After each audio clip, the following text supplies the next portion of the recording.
Hello and welcome to Nerdarchy for Nerds by Nerds. I'm Nerdarchist Dave, and tonight I have a group of nerds gathered here to play some Vast Grimm, a sci-fi horror RPG game. Brian Colin is the creator and the GM this evening. He's the designer and is going to be running the show. So I'm just going to throw it to you. You can go with it in any direction you like. It's your show right now. You own Nerdarchy for the moment. Yes, it is mine, finally. Hello, everybody. Thank you for joining us this evening or whatever place and time you find yourself watching this. I'm Brian Colin, and I'm going to first kind of go into describing a little bit about the game and what we'll be doing, and then we'll move on to the rest of the people that are playing tonight with us. So first off, Vast Grimm is this sci-fi horror setting. 663 years ago, the Six, which were disciples of Fatuma, had gone to this ancient mausoleum of They, and they used these magical things called tributes and found a way to actually unlock the doors. And when the doors unlocked and opened, these six tiny parasites found their way out, and each of these disciples got one of them inside of them.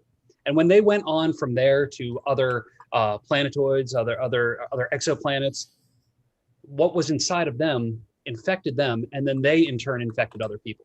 And now as time has passed, the worms that were inside of them have gone on, they've multiplied, they've grown. Some of them are as big as like floating in space and eating small planets and asteroids. But as this happens, the disciples that were of Fatuma, there have been prophecies that have been made that claim that the end of times are coming, and they, these giant worms, are going to destroy and consume the universe. So at the beginning of each day, we roll a die to see if a torment occurs. And when 7 torments have come to pass in gameplay, then it's over. The universe is over. There's the heroes or anti-heroes that have been playing did not save humanity. They did not find enough pieces of the Gate of Infinite Stars to help build a gate to get out of this universe and into some other parallel place. So that's kind of you're trying to let humanity survive at least another day in this game. Basic rules: everybody pretty much rolls a d20 for tests. There's a difficulty rating, which is a standard 12 that I will adjust on a scale based on how difficult things are. And the players will add their ability modifiers to that. There's only 4 stats. So sometimes it's a plus, sometimes it's a minus, because we're starting out at like very basic characters. There are things called neuromancy points, which I'd like all of you to roll a d4, because you start with a d4 worth of neuromancy points plus your presence modifier.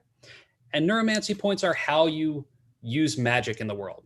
If you have a tribute, whether a hacked tribute or an encrypted tribute, every time you want to use it, you have to spend a neuromancy point to use it.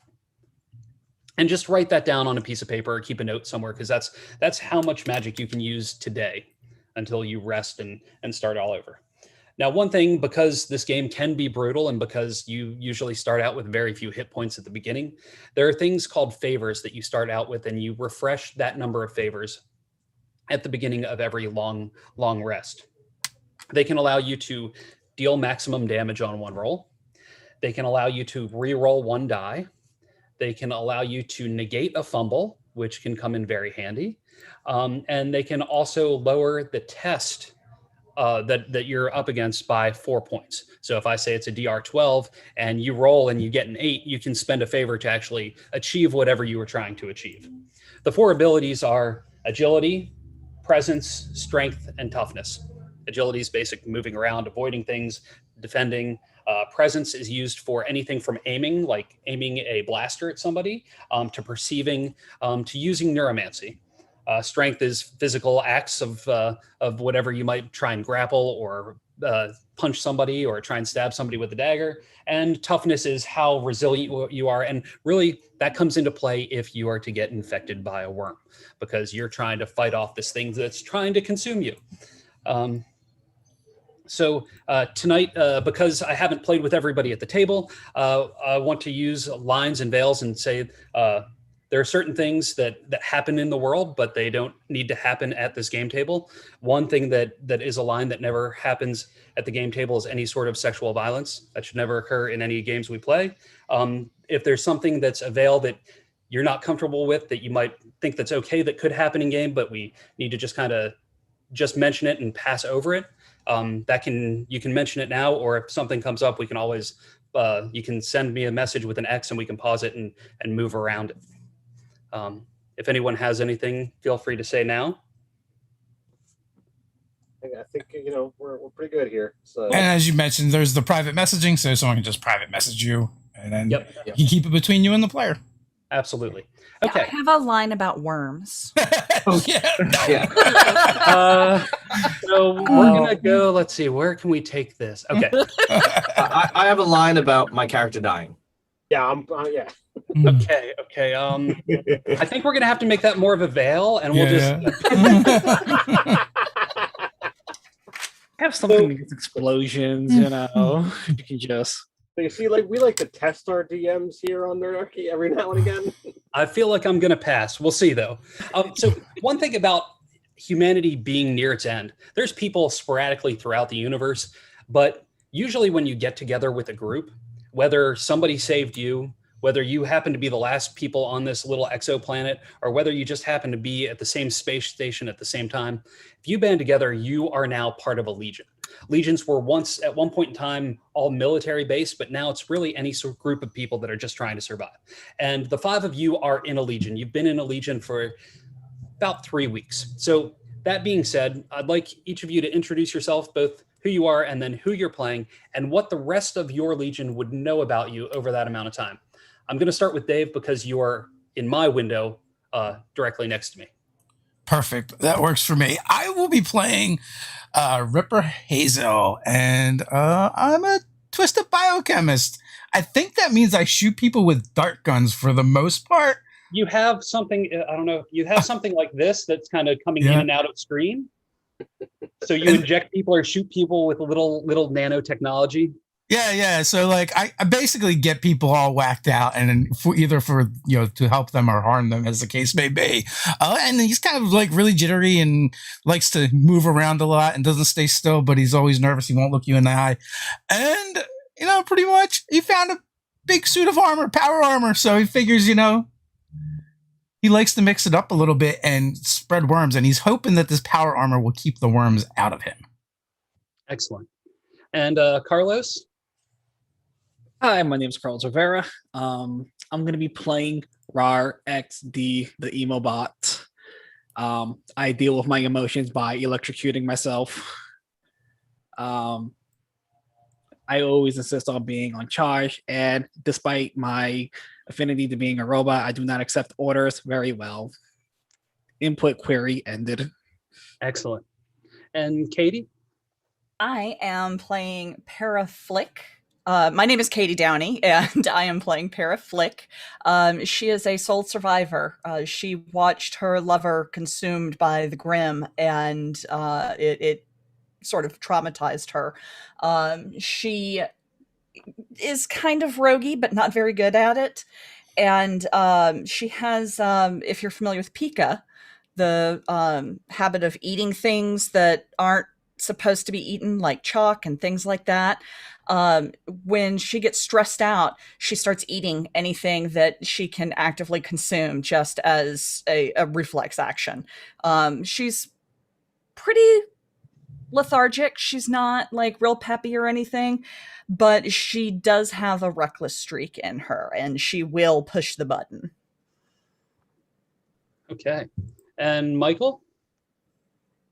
G'day guys. So my name's Michael. I am the Dead Assuie Gamer, and I am playing Calder, who is a sole survivor.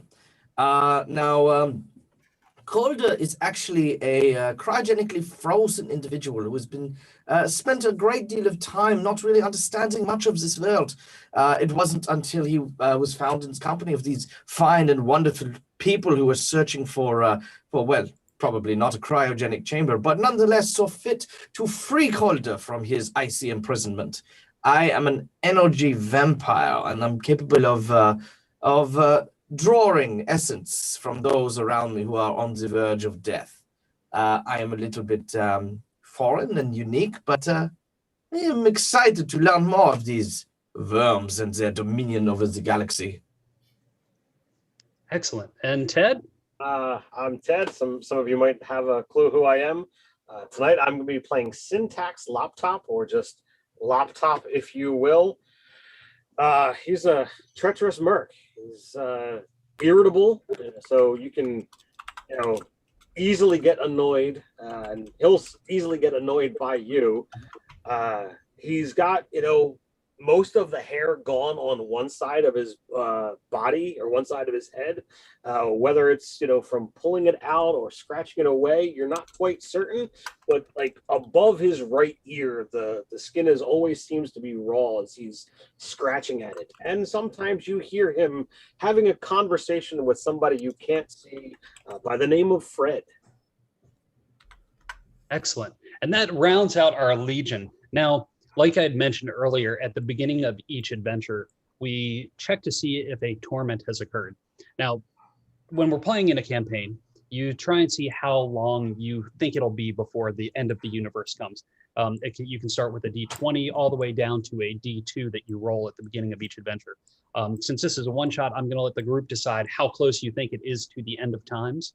And then I'll roll that. And if I get a 1, then a torment does indeed occur. And that's some sort of weird prophecy that I would read aloud. And whether it happens where you are or whether it happens across the universe, whatever it is, it does come to pass. Somebody should roll a d6 to see how far along we are. Yeah. I totally say it should be a D2. Like, if this is I just rolled a 1 on a d6. Perfect. Game over. Let's Bye, just be- guys. Well, since you rolled a D6 and rolled a 1, I think that a torment should occur. Yeah, I'm right there. I'm all for it. You're welcome, guys. Okay. Since Ted, since you are all for it, how about you roll a D6? And then let's see, Carlos, you have not played before, so how about you roll a D6 as well? I got a 6. Okay. I got it too. Okay.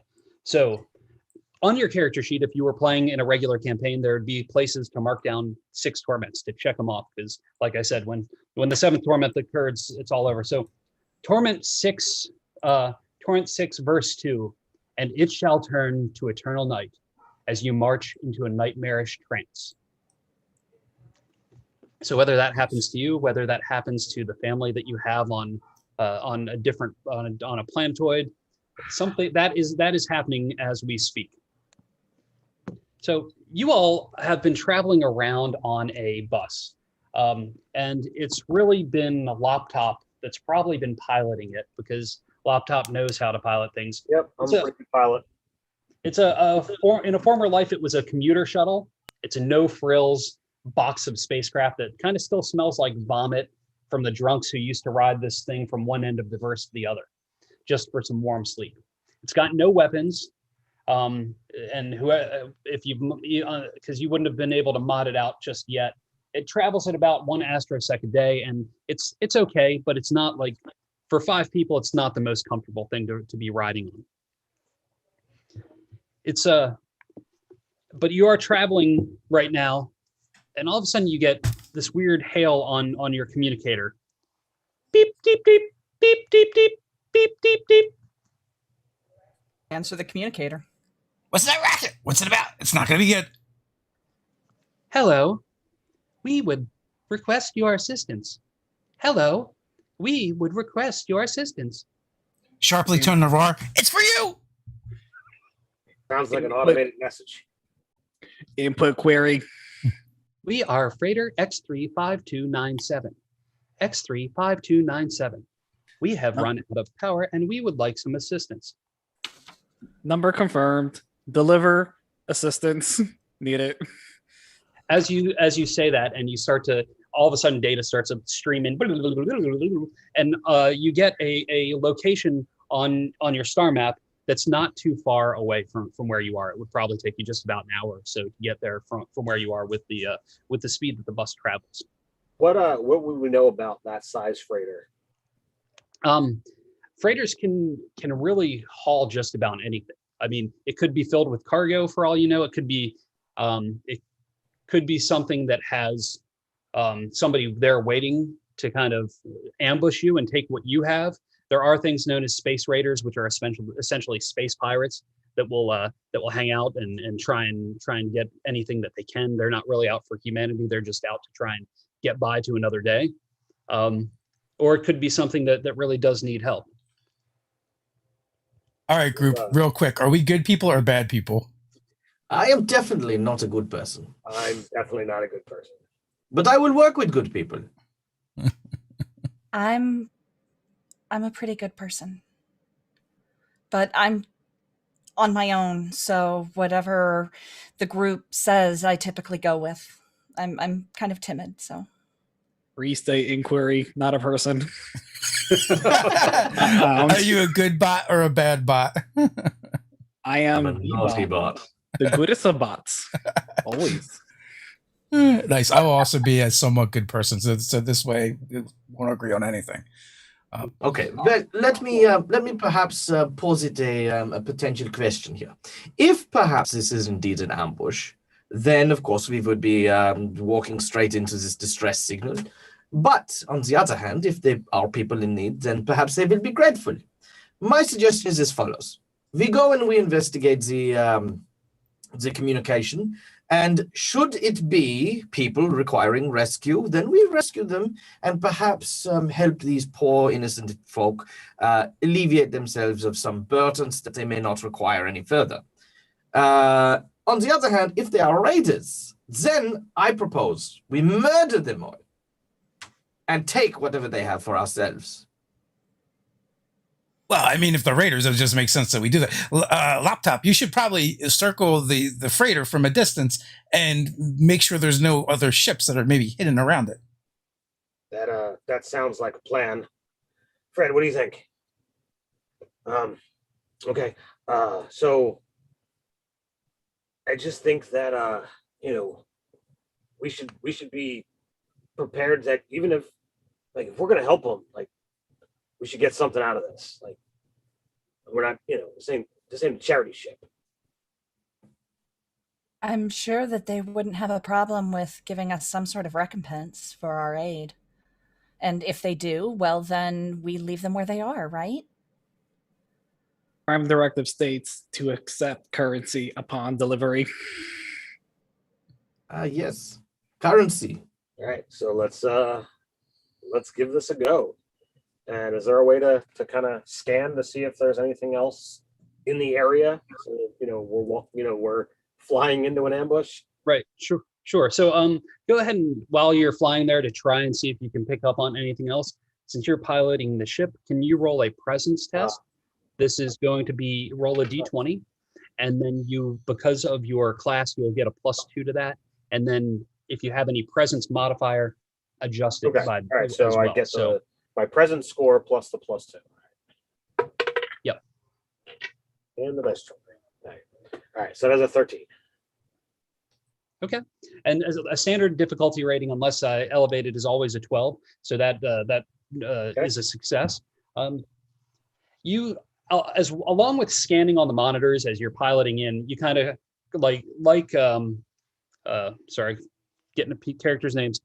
Like Ripper said, you kind of curve around and kind of take the ship the long way around, just to kind of make sure that there's nobody hiding behind any of these smaller rocks that are just kind of floating out in space, these little asteroids that tend to be out here. And you don't pick up on anything. You also notice, as you're flying around the ship, this big freighter, it seems like there's only bits and pieces of electricity running through the ship. It doesn't, a lot of times when you'll fly by something like this, especially where there's windows along big passes of the ship, lots of things will be lit up. And here it's kind of almost like a overhead light, where things are just kind of flickering and the lighting's doesn't look like the electricity's going at full contact. How much bigger is this ship than ours? I'd say it's probably at least 5 times as big as your ship. I'm going to go get Wanda. And Para stands up and begins walking out of the room. And as she does, she's got a really bad limp as she moves. And so she kind of slowly makes her way out of the room and heads to her bunk and pulls out a double-sided bang stick, which is a shotgun on one end and a dagger on the other. And she kind of slings it over her shoulder and goes limping back into the room. So Laptop, puts on the outer layer of his armored suit, and all of his stuff just doesn't match. It all seems to be cobbled together from clearly several suits of armor, but it's in fairly decent care. Picks up his pistol and his laser torch and his laser knife, adjusts his goggles, as that his sight is horrible without them, almost like mine. All right, how are we doing this? Calder stands, and as he does, he swishes this half mantle cape that he's got on his shoulder, which he wears over this very, very, it's mostly like fluff than anything else, like than functional armor. So there's like little like inlays and kind of like worn like patterns on it. As he stands, he holds a what looks to be like kind of a sword hilt on his hip. He says, "If I've trying to ambush people, then I would probably try and use one of the main what do you call them, airlocks. So I would suggest that perhaps we start by trying to establish communications. Maybe do some circuits around before we actually land boots. And once we do, perhaps over there." And I'm going to try and point towards what would traditionally not be an airlock, but like a loading bay. Because as a freighter, obviously, it would have cargo that would come in and out, and an area where passengers would come in and out. So, I mean, obviously, for me, the logic would be that they'd set up an ambush where the passengers come in, less likely where the cargo does. So I would assume that when we kind of began circling, we would make mention that hey, we're coming in. What is the nature of the emergency? I can When you do that. Oh, what's that? I was going to say ahead. I can hook myself up to the console to try to establish communications and maybe sneak a little bit of that electricity. Excellent. Okay. So you're going to try and communicate with their ship through the ship? Mm-hmm. Okay. Go ahead and roll. Lean type and like jack it in. Gotcha. But this is before you've actually landed. You're just going to try and have your ship talk to their ship to get an idea. Okay. Go ahead and roll a presence test for this. That's 9. Okay. You try. You're connected in. You're dialing in, and you just keep getting error. Authorized personnel. Error. Can I give it a try? That's too much electricity. Yes, you can. Presence? Yes.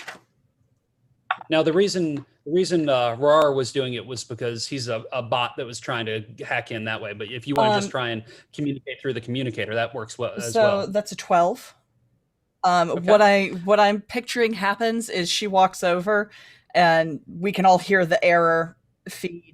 And she walks over and goes, "You forgot to flip this," and flips a switch so that he gets patched through. Oh yes, the Nice. switch. the switch flips, and you hear, please feel free to come through the cargo bay. We need help. There are things on the ship that have taken over. We are pre-authorized for landing. A-OK. Bing. Is no one going to mention that something has taken over their ship? Did they make any mention of what the threat is? A-OK. Bing. Oh, okay. I think he's still high from the electricity. Inquiry not understood. Well, there's no problem here. We will board. We will clear the ship of all hostile threats.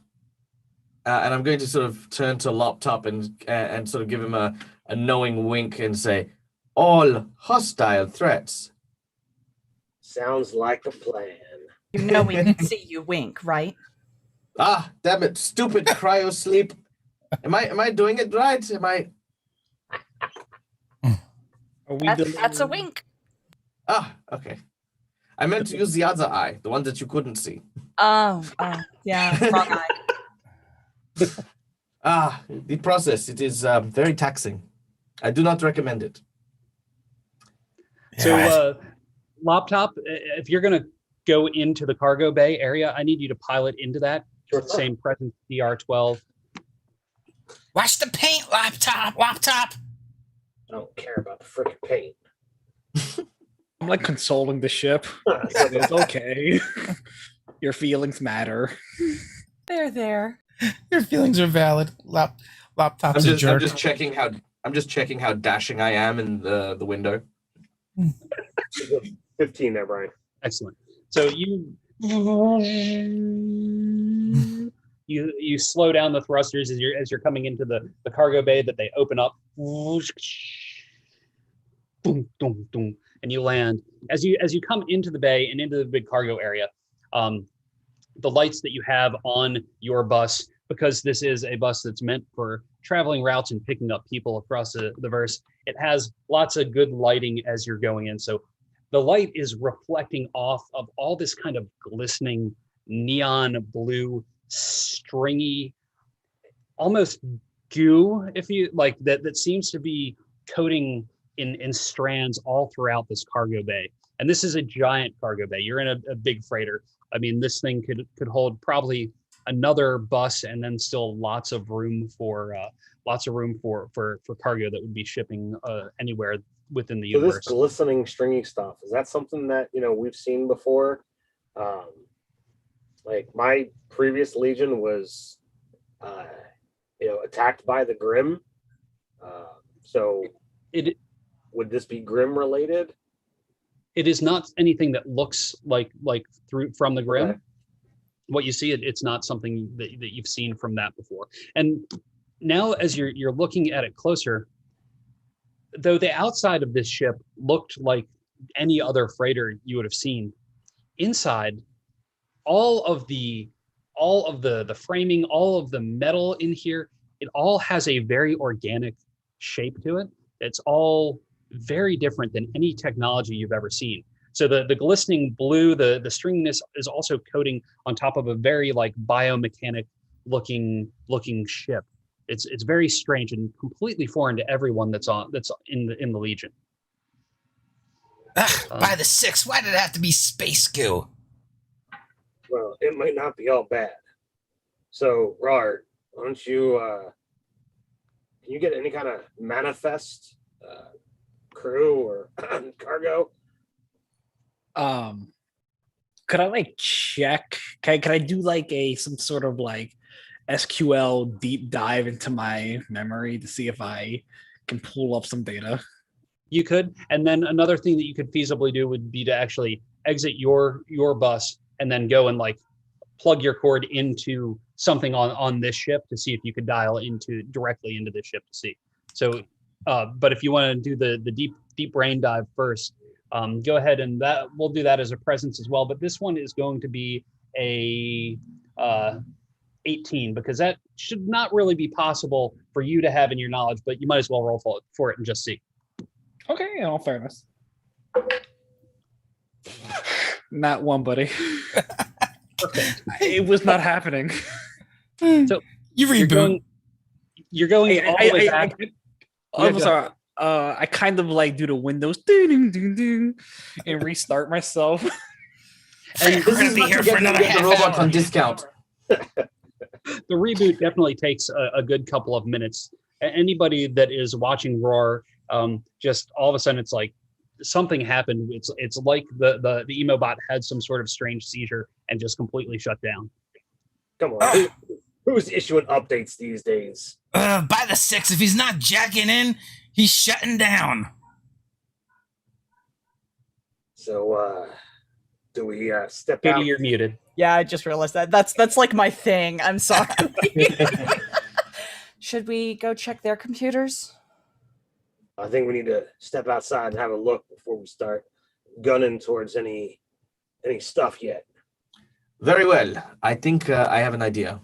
At that point, presuming that we have an entryway into the cargo bay, I want to like grab Raw by like while he's still kind of powering up by the like the shirt and the collar and just sort of toss his whole body out of the ship to see if anything attacks him.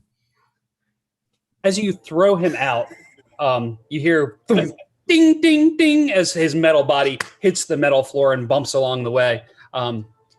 You wait for a couple of seconds and nothing immediately jumps out at him. But the cargo area that you went into, you hear as the ship, the door to the cargo area closes, keeping you nice and secure inside. Oh, I don't like that. Looks clear. Well, I mean, this way we at least got air if something happens. I'll cover Rar. I see we're going with Plan R again. Do I reboot? You've rebooted and you wake up on the. As you reboot, you find yourself not in the place that you were when you first tried to roll back your memory clock. Face first in the goo. So like I kind of do the Apple turn on noise. Nice. Like it's like where and you look around and you realize that neon-y blue goo is just kind of all over the place. And as things are coming up on your sensors, you're seeing that this room itself, this big cargo area, aside from the goo, doesn't really have much of anything in it. It's all the noises that are being made just kind of seem to echo, except for when they kind of seem to like be absorbed in the goo itself. So there's no cargo in here? There's no cargo in there. Does the goo on Rar seem to have any negative impact on him? I'm just assuming Calidor would have aimed for a pile of goo just to see what it does. Oh yeah, definitely. Like to soften the landing. I mean, of course, I am nothing but considerate. No, as he gets up, it's like unacceptable. So it's definitely sticking as he's like pulling himself up out of the goo. Kind of like doing like an old robot type dance move. Yeah, you're moving at that sort of speed for sure. Yeah. You look like a Spider-Man villain now. Calder's going to look around and see if I can see an access point that Raw could possibly use, just like on the entranceway or any other entranceways out of this area or the like. Sure. So this is being a very large cargo area. There are at the far end to like that you're facing. There's two doorways, but it's strange because it's not like the normal like double door entrance or the sliding doors. Everything has this kind of organic shape to it.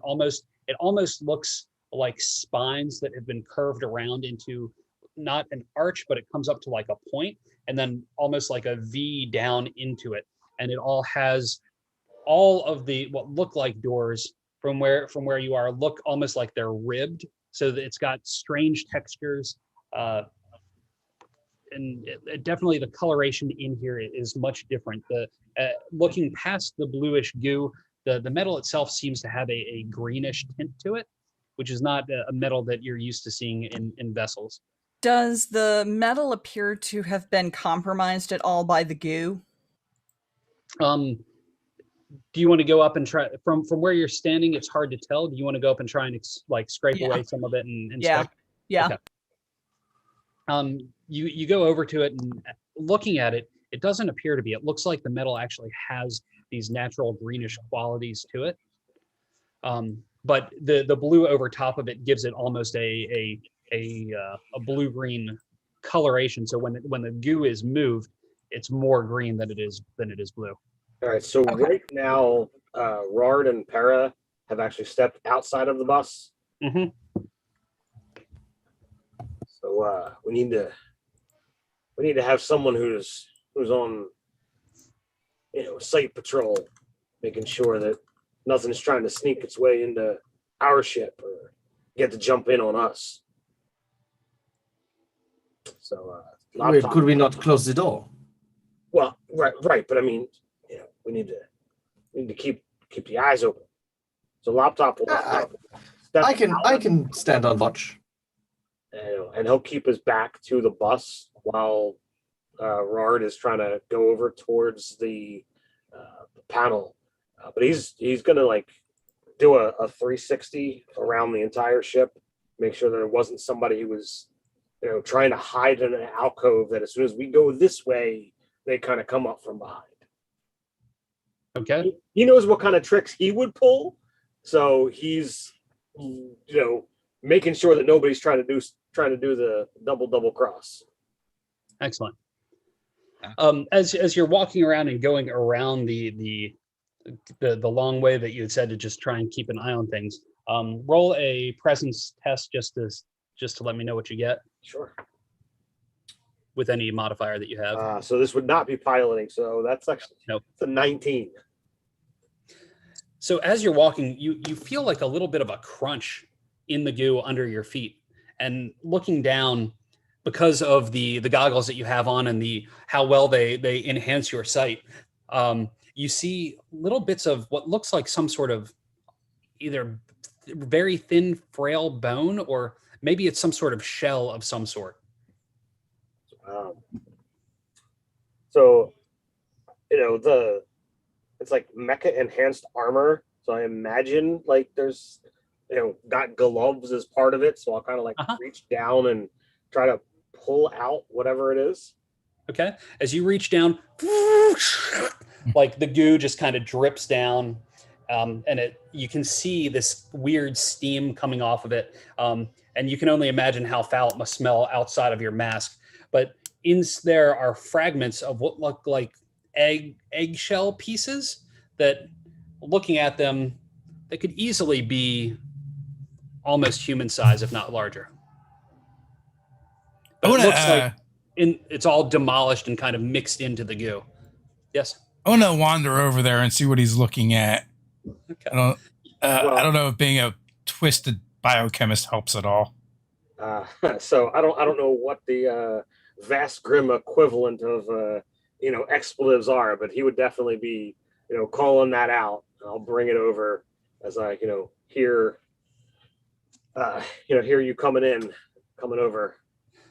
So yeah, Ripper, as you head over to see Laptop, like with a handful of goo and what looks like some sort of eggshell in his hand. The egg itself, it's not the white color that like chicken eggs are, but it definitely it's a darker, almost charcoal gray that just kind of got masked in the blue, the neon blue goo.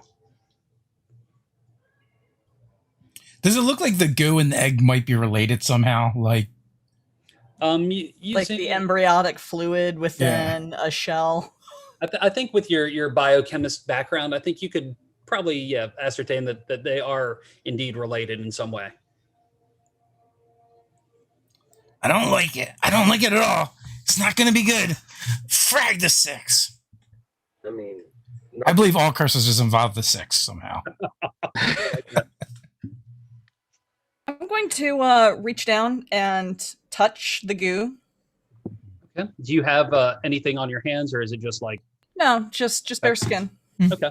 It feels like a very sticky, like, slime. It's kind of gross. It's cold. Definitely, like, it's harder. Like, once you get it on your hands, it's harder to get off unless you start like kind of rolling it around to try and get it off your hands. So is it kind of like like the kids play putty, like the gooey stuff that you kind of like squish around and make noise? That old ooze. That's what it was called. Yep. Does it burn my finger at all? It does not. I'm gonna. Am I wearing a helmet? I missed if there was a. If you don't have mech armor on, you probably, because the ship has oxygen. I think you're fine.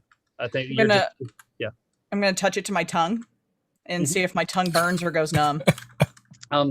As you go to taste it, it is like the foulest flavor that I think you've probably you've tasted in quite some time. It does not burn, but it roll a D8, and if you get, just roll a D8 and let me know what you get. I got a 5. Okay. You fight off vomiting, but you manage to not puke from how nasty it tastes. And like now you smell it and it just smells horrible. This is terrible. Yeah, I definitely wouldn't put it in my mouth. That was a bad idea. I was wondering if it was edible. Didn't your parents ever teach you to just not go around sticking things in your mouth? No. Have you actually watched Para over the last several weeks? Come on. I know, but I keep thinking.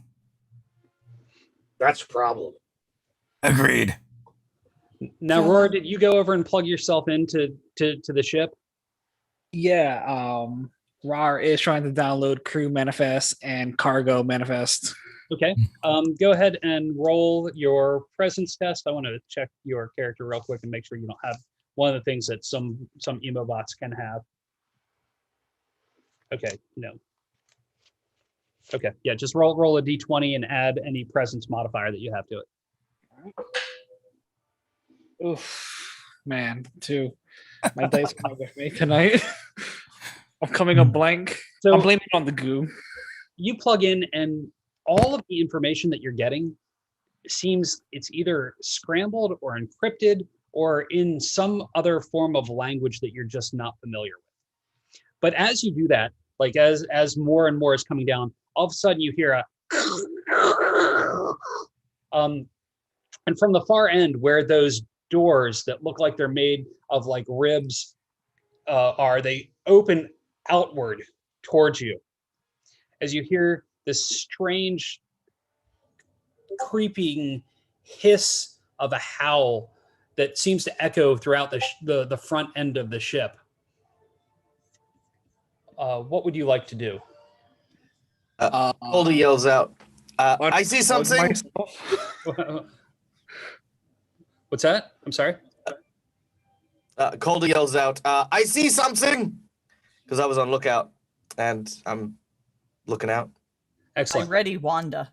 Okay. Since go ahead.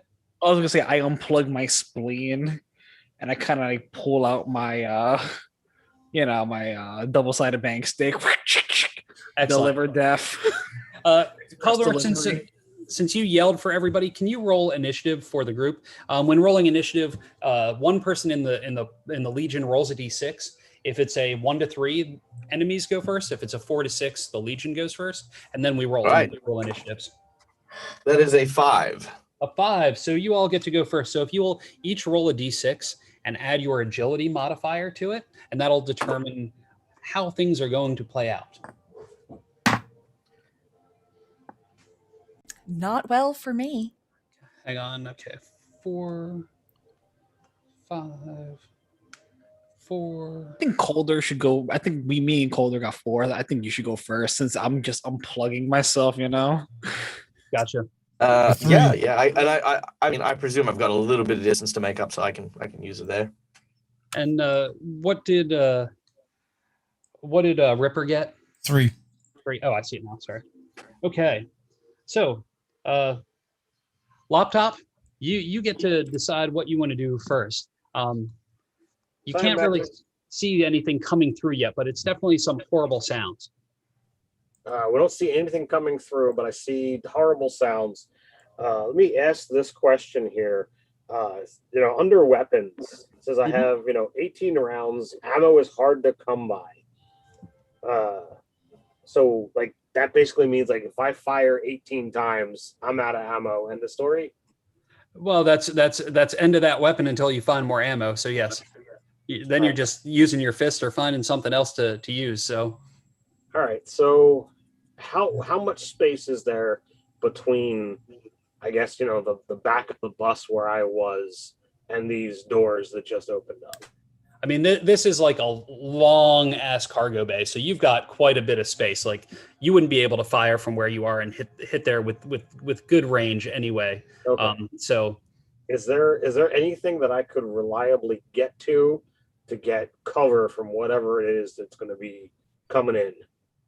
Because this big cargo bay was pretty much empty, it's all like it's either hiding behind the bus or in the bus, or kind of everybody's out in the open. All right, behind the bus it is. Okay. So, Caldor, what were you going to do? All right, so Calder moves up towards the rest of the group and takes a position just sort of in front of where the others happen to be.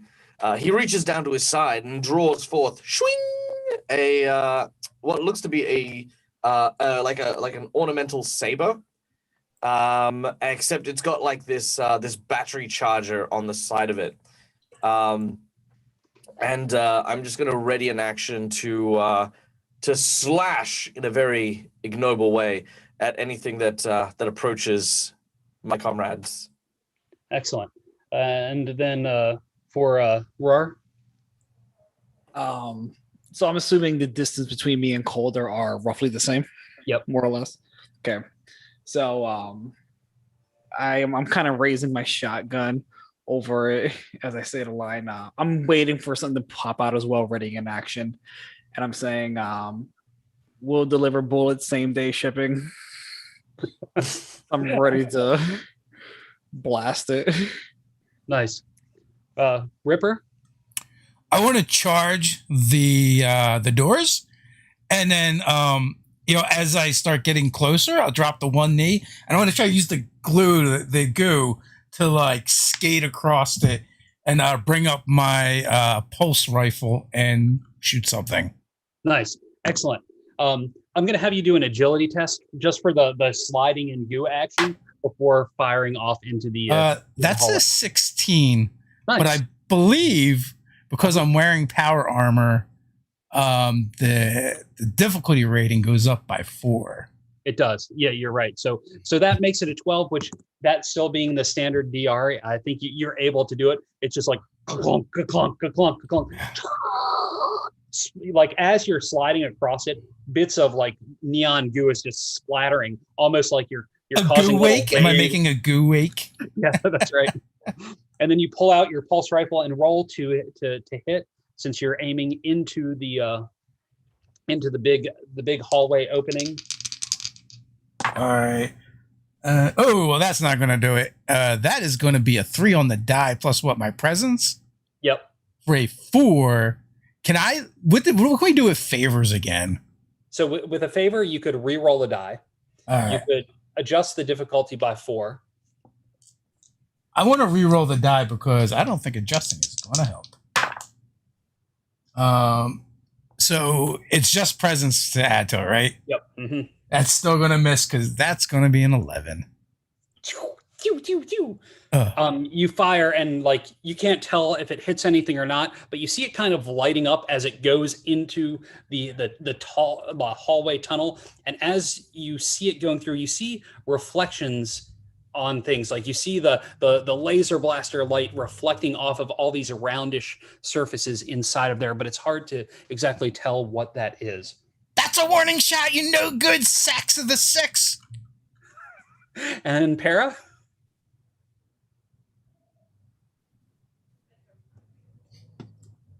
Sorry, I kept hitting spacebar. It wasn't unmuting. I am going to move and get cover behind the bus. Okay.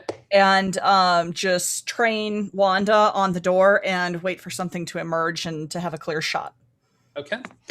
So as you do that, all of a sudden you hear like broadcast all throughout this room kind of echoing. Thank you for coming to our assistance.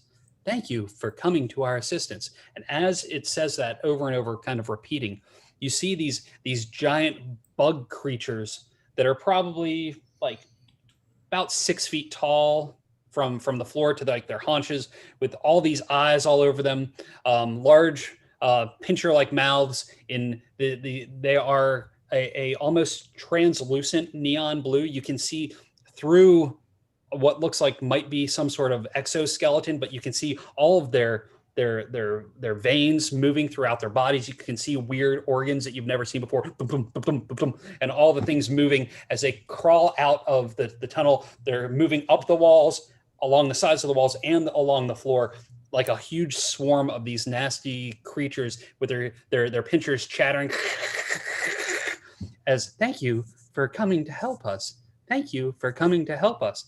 They cannot make it to you in time, except for one does indeed make it to Ripper, because Ripper closed the distance quite significantly. So Ripper, I would like you to roll an agility test as this one tries to open its medium-sized mouth and tries to use its pinchers on your body. That is a 16. You easily move out of the way as it seems to, as you notice it's coming at you, it doesn't seem to quite have its like sea legs about it. It's not moving with as much grace as you think something might, especially something that's kind of insect-like. That would bring us back to the top of the round because they were all kind of coming in. And now as they are in the room and on the ceiling and on the walls and the floor, there's easily probably 12 to 15 of them. Okay. Laptop. Are they coming from both sides? Like, is this a straight corridor, or is it like more? They all came out of the corridor that would be to the far left. Okay. All right. So it's coming from the one side. Yes. Well, then I guess I'll pop around. Are they close enough that from the back of the bus I could shoot them? Let's see. Or would I have to come forward? You would have to come forward. Well, hang on. You would have to come forward a little bit. Or no, they've closed a good bit of distance along the side. You could shoot one from where you are. Great. So I will peek around, take a pot shot, and go back around. So this is just a straight agility roll. Oh, I'm sorry. With a shot, it's going to be presence because you're aiming. Oh, even better. That is a 12 total. That hits because that's what it takes.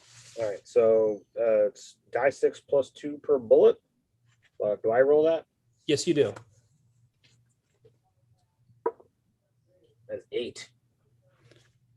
Like you, and like this bug thing just kind of splatters, breaking all over the place. You can see the bullets. Everybody that's watching can see the bullets actually go inside and make this thing explode because it's so translucent. You can actually see all of the bits and pieces coming apart as it obliterates. Nice. That is raw. I like that. That brings us to Calder. Well, 1 down, 11 to go. I'm going to go and help Ripper. So I'm going to move just kind of like forward, trying to avoid any of the swarm that might be coming. And how tall is Ripper? So Ripper's probably like kind of short, like 5'6", 5'7", but in power armor he might be slightly bigger. I don't know how. Yeah, a few inches taller. It's like you're stepping into like an armor. What's that? I said I'm glad Dave considers that to be short. It's good for all of us. All right, I'm going to attempt to run up the power armor, just because I imagine there's like segments and plates that allow for the body to move. That I'm gonna grab as like sort of handholds, and then I'm going to basically vault over the power armor and twist the blade. And as I do so, I'm just going to kind of drive it down into the head of the this skittery creature that attacked him. Excellent. I'm going to have you do an agility test since you're going and you're doing this acrobatic type maneuver off of Ripper. Do that first, and then you will roll your strength test to see if you're able to sink the blade into the beast. So that is a 16 on the agility test. Excellent. You do exactly as you had described. And for the strength test, that is a 19 plus 0, so it's 19. Excellent. Go ahead and roll your damage as you slide the blade down into this strange bug-like creature. Right. Which for me is a D4.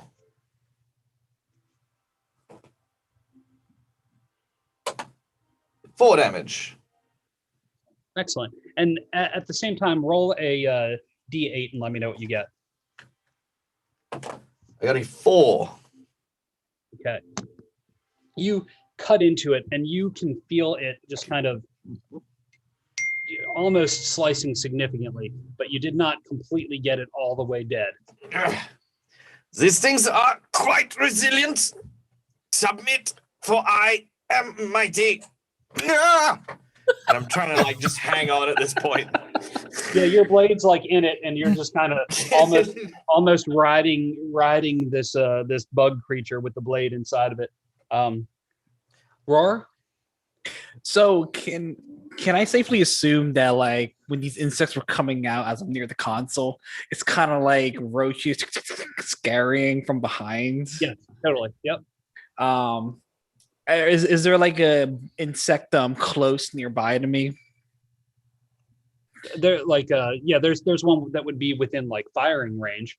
Okay. Like if you're wanting to shoot something, one hasn't quite made it all the way to you, but if you want to move like and get within combat, like melee combat, you could like close in on the space if you wanted to. Absolutely. Can I like make a movement towards kind of like towards the insect, but like at the same time creating some sort of intercept space between Ripper and Calder? Kind of like moving an arc motion. Sure. Yep. Okay, so I'm gonna move like in an arc motion and then fire off my shot. Roll the presence to hit. It's gonna be an 18. Okay, nicely done. Roll the damage. That is gonna be a forcer. That one you take off big chunks. You can see lots of pieces splattered and taken away from it, but it still seems to be hanging on to life at least a little bit as you hear a scream as all this damage goes into it. Ripper, what are you going to do? Ripper wants to turn his rifle around and slam the butt into the hilt of Calder's sword and drive it deeper. This can't possibly go wrong. No, definitely not. Sure, it's fine. Roll a strength for that one. Well, that's gonna be. I'm gonna use my last favor because why not? I got him. Yeah, got him. Might as well use them. So that is a 12 exactly. Roll damage. Roll a D2 for damage for that because you're. Well, no, I'll let you use the D4 damage that is the sword since you're using the blade to cause the extra damage. All right, that's gonna be a 1. All right, you this little tap that it takes cuts into it and just enough to finish slicing this bug creature in half as the pieces fall to the ground. As it happens, roll a actually for Caldor, roll a D8, and you do the same for Ripper. That is a 5. Yep. That is a 2. Okay. Nothing happens, but as you're looking at it, you see that there's something small moving around down on the ground that doesn't look like it quite belongs with it. It might even be a little worm that's wiggling around down there. Can I just step on it? Yes. Squish. Para, what are you going to do? Para is going to wriggle under the bus and just kind of take aim up and shoot one of the bugs with her shotgun front half of her double-sided bang stick, and then sort of slide back under. Okay. Roll the presence test for the aim shot. 19. Excellent. And roll the damage. Oh, wait, 20. Dirty 20. Dirty 20? Excellent. Yeah. It only crits on a natural, but still the 20 is good. If you will roll the damage. Mm-hmm. 8.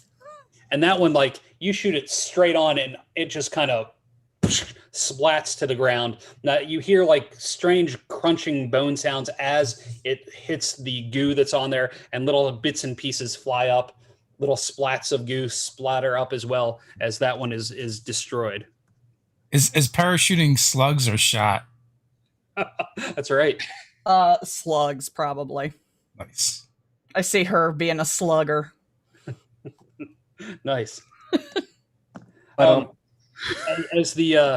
As you do that, there are still many of these remaining. The one that was still actually, hang on. There's 1, 2, 3, 4, 5. I'm going to have it be where 3 of them come in on Ripper and on Caldor. So let's see, Ripper will be even. Okay, Ripper, you get attacked by 2 of them. Caldor, you get attacked by 1. If you can roll agility tests to try and avoid them as they're trying to circle in on you. So 2 agility tests, right? Yep. All right. That is a 10 and a 13. Wait, so defense DR +2. So does that mean? So that means that it increases the difficulty. So I need 14. 12, you need a 14. Yep. Okay, so I failed both of those. Okay. So I got a 16. 16. Okay, so the one that tries coming in at you, Caldor, does not manage to connect. The 2 that were attacking Ripper, however, do, and they each do a D4 damage with their pinchers. But you can roll your armor against roll D4 for each of those, and then try and absorb it with your armor. Yeah. So against the first one, I got a 2, and against the second one, a 4. Okay, and then that's the damage you rolled. Do I roll my own damage? Yeah, you roll your own damage, and then you roll to see. So Dave's played before, so he's going to roll the damage that the creature does, and then he's going to roll his armor, which is a D6, to see how much. Well, I rolled a 2 and a 4, so now I'll roll armor versus the 2 is a 4, and armor against the 4 is a 1, so I take 3. Yeah, so he ended up taking 3 points of damage, even though the first attack actually soaked all of it. So you feel this pincher come in and start to crush in on your armor, and it's really like starting to cut off some blood flow in a certain spot.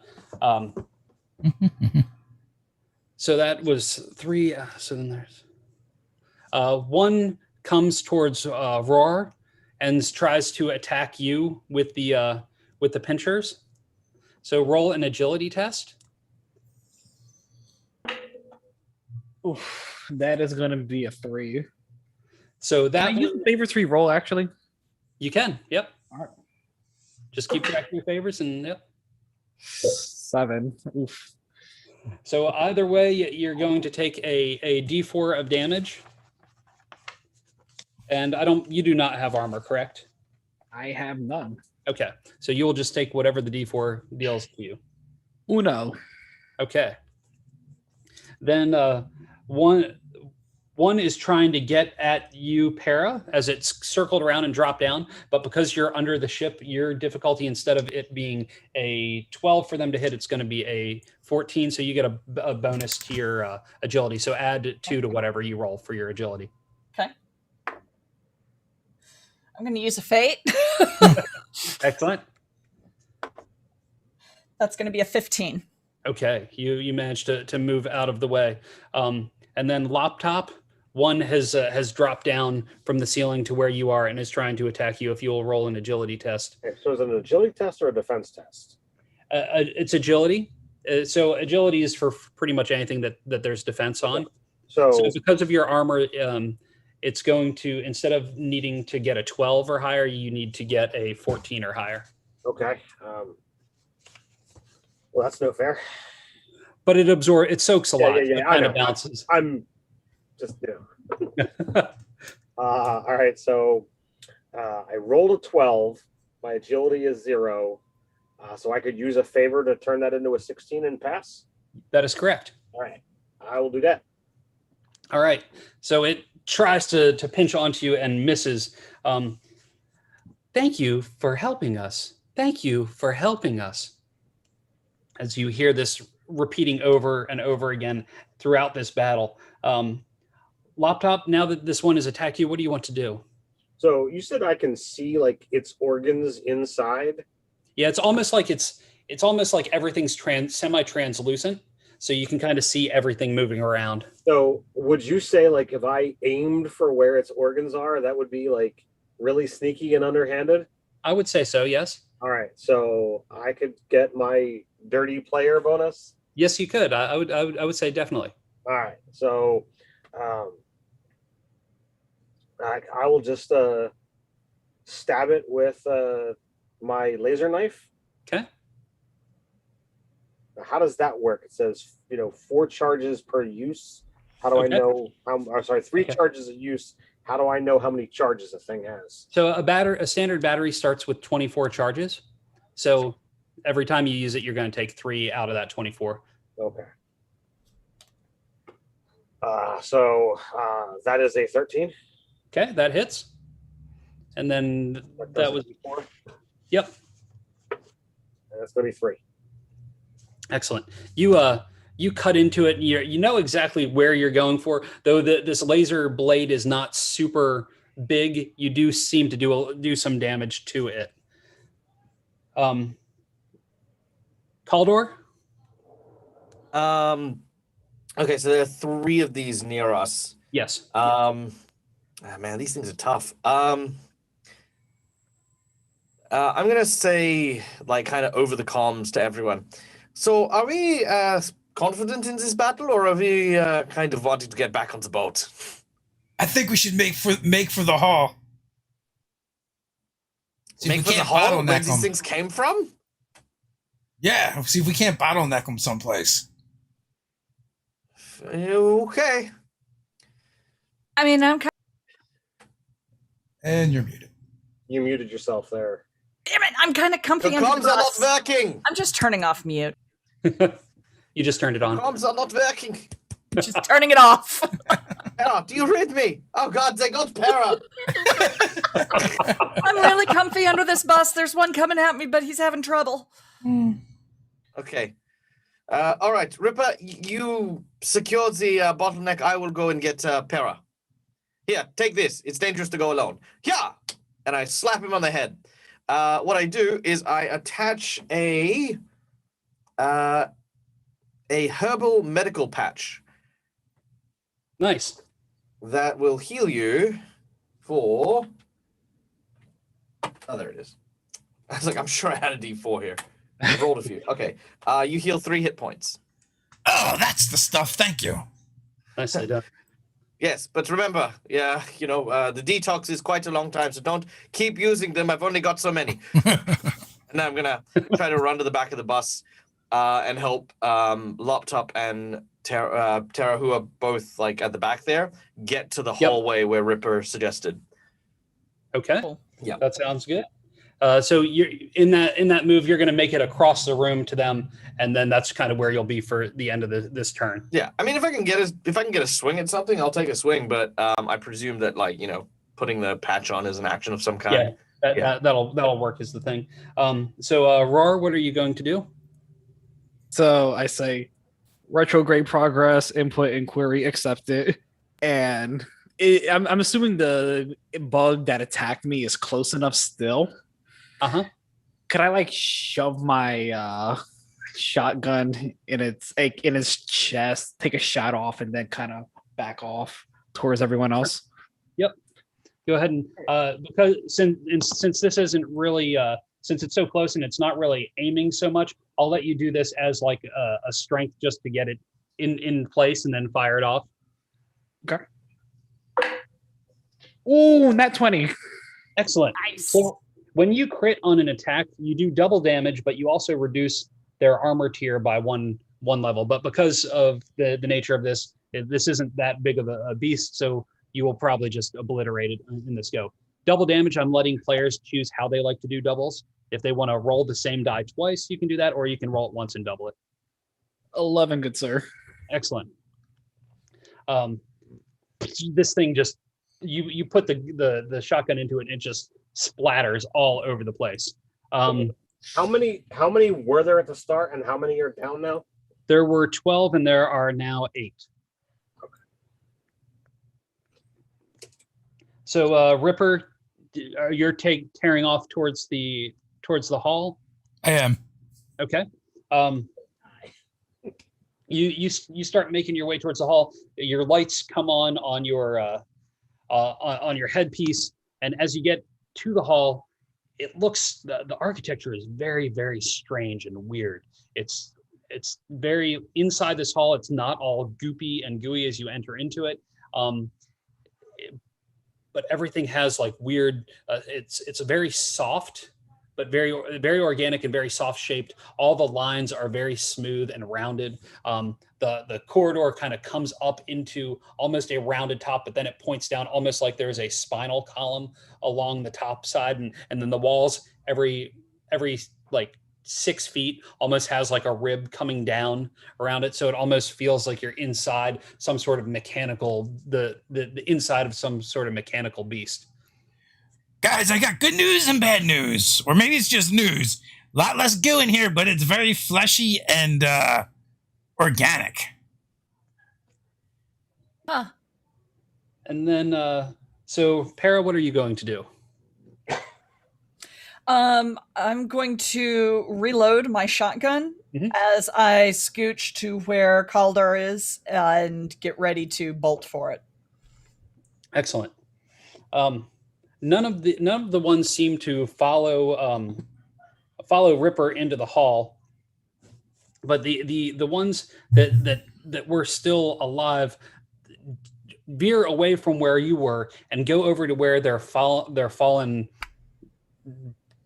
their similar creatures were, and they start going over and they start spitting out weird, almost webbing out of their mouths over top of the remains of the creatures that were there. Don't like that. It's definitely, and as it hits, there's like weird smoke sizzling up from it.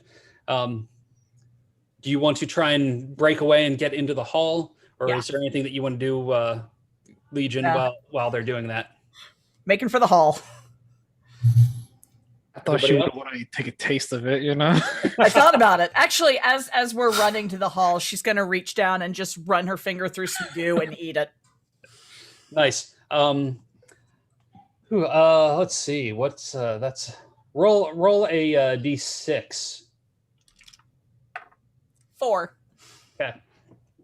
It tastes like a weird, like it's almost like if licorice could go bad and like start. It has this really very strong, almost a sour fennel-y flavor to it.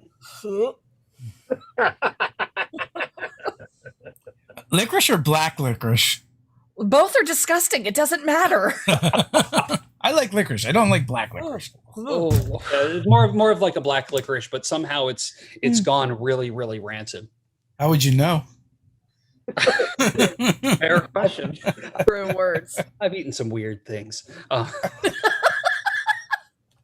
So you make it into, and the whole Legion's making it into the hall. As you get there, you see like it's almost like looking back. It's almost like these creatures are wrapping the remains up in some sort of cocoon-like structure.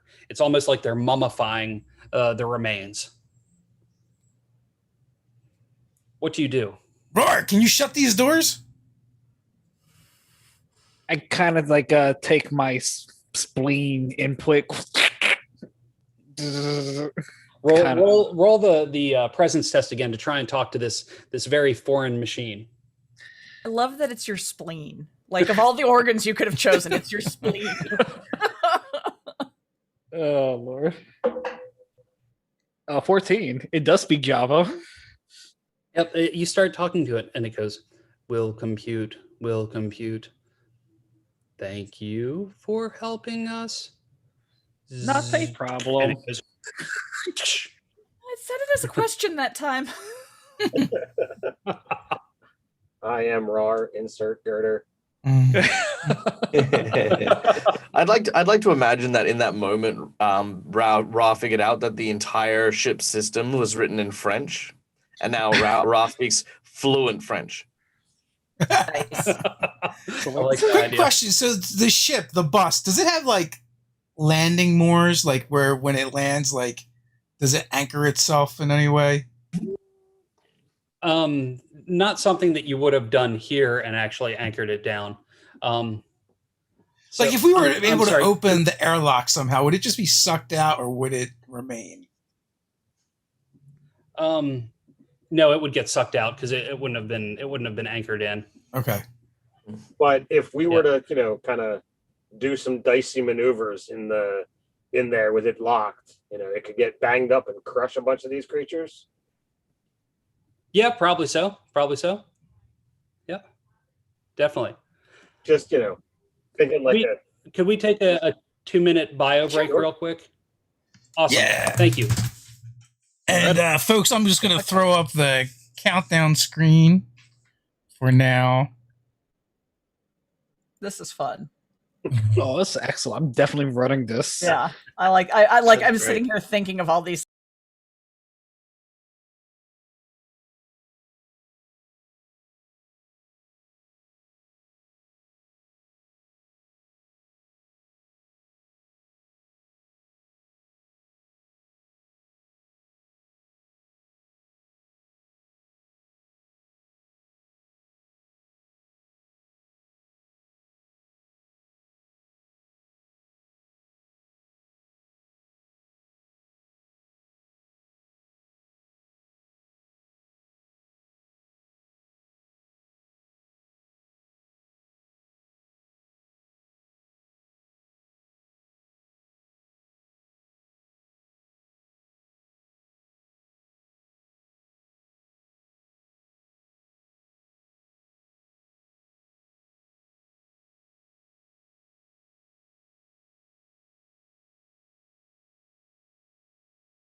Yes.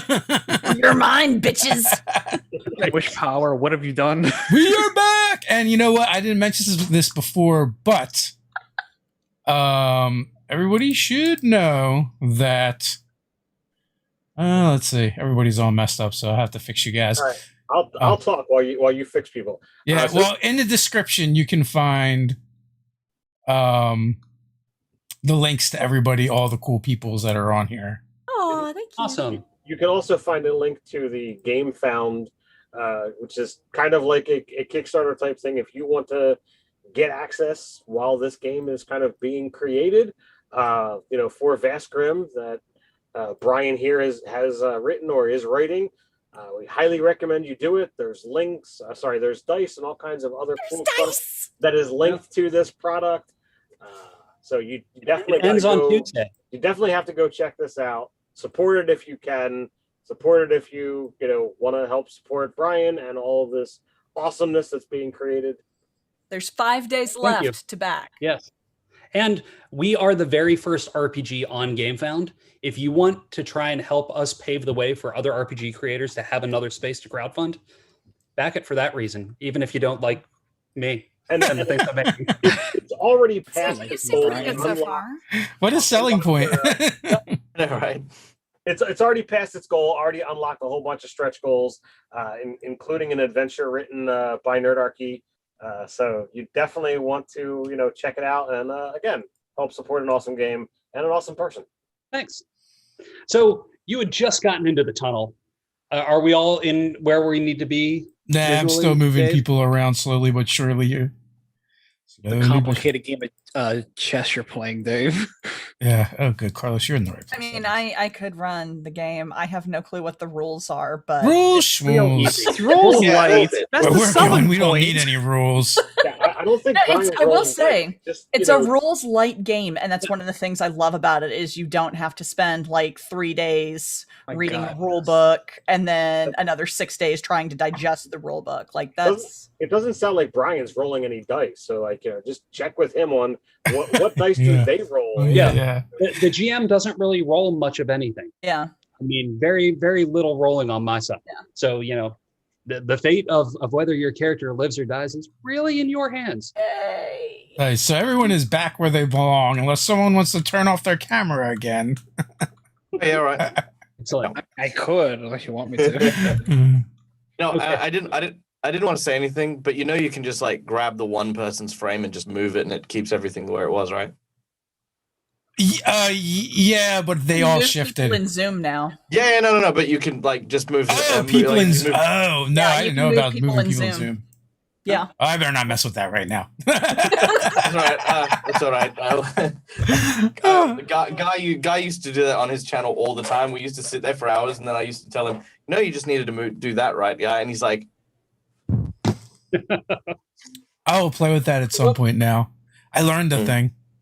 Yeah. It's a handy thing. "The more you know."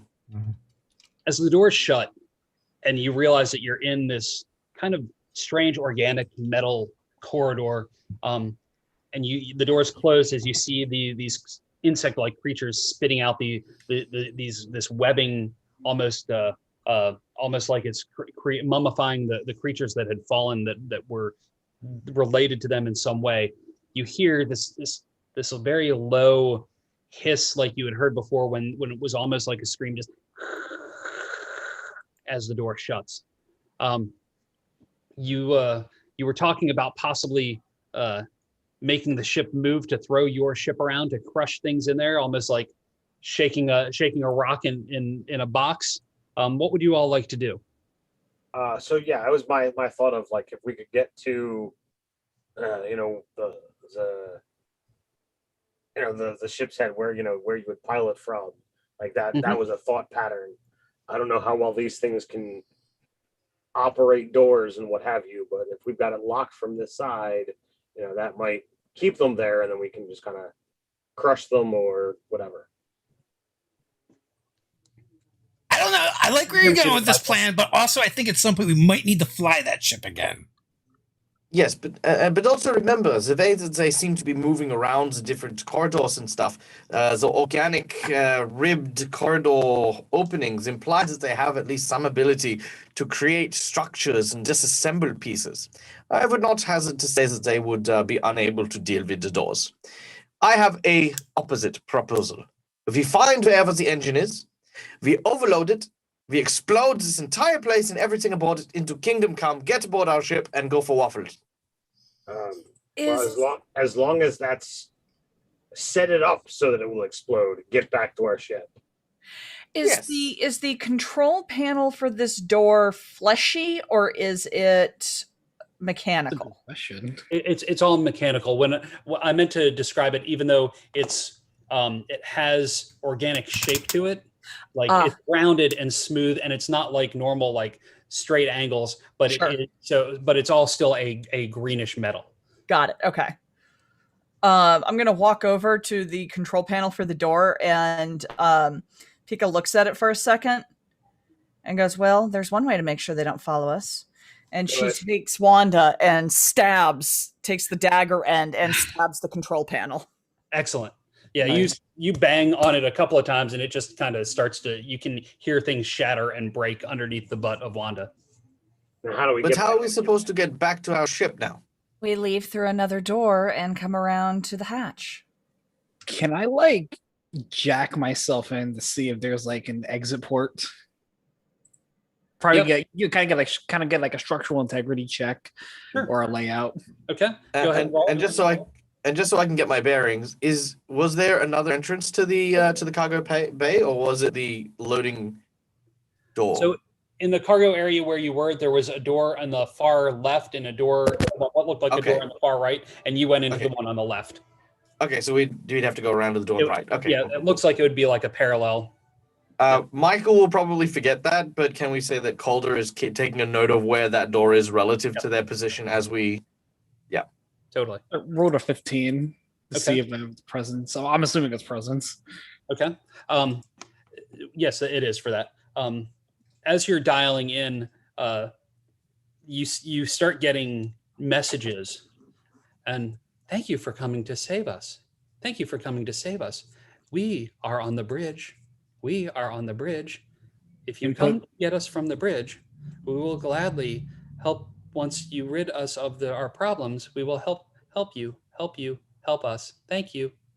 Can I do kind of like a callback loop to see if I can kind of trace if there's some sort of signature to it to help me identify?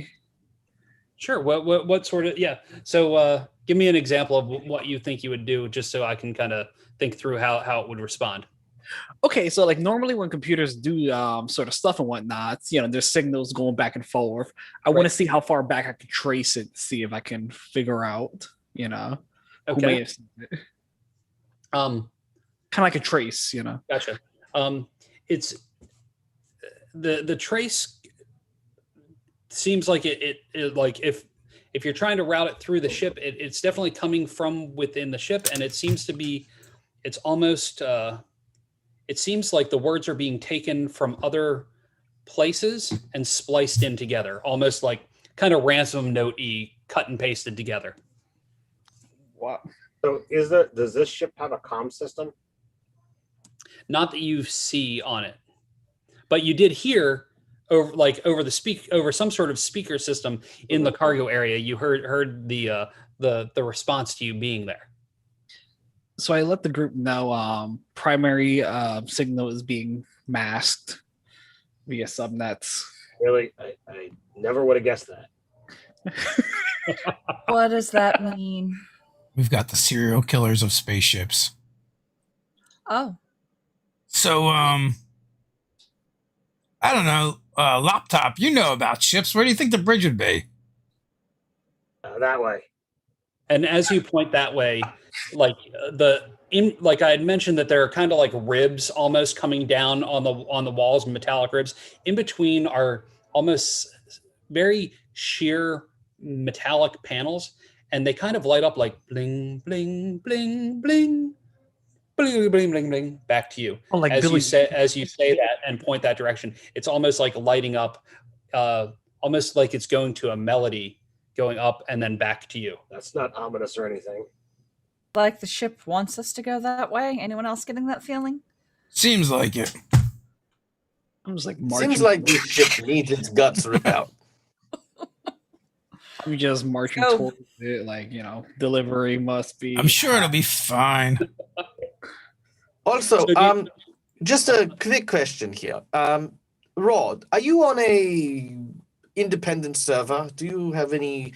I mean, I know that you can obviously connect into the computer, but they can't do the other way back, yeah? You have firewalls.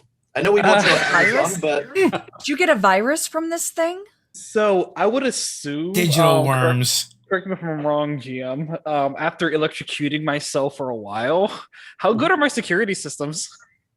Roll the d20 and let me know what you get. 15. They seem to have been like rebooted themselves pretty well, and they like under self-analysis, you feel like they're pretty they've got some decent integrity to them. But this is coming from a guy who regularly electrocutes himself, so Yep. Well, Fred doesn't Ah, have any all right. problem with that. okay. Listen, we're going to come up with a keyword. If you cannot present this keyword, then you will be executed. The keyword is licorice. why does it have to be licorice? Oh, that goo. Because no one wants to say it otherwise. And otherwise, if we could say it by accident, no one is going to say this word beyond that moment right now. So if we ask if you are okay, you need to respond with this keyword. Yes? So I'm hashing licorice into my passwords. Good. By the way, Excellent. question: is it like uppercase, lowercase, and symbols attached to it? Lowercase L. No. Just the audio file, audio word. Oh, okay, audio file password. Got Yeah. it. Yeah, I mean, I could ask you to spell licorice, but we all know how that'll go.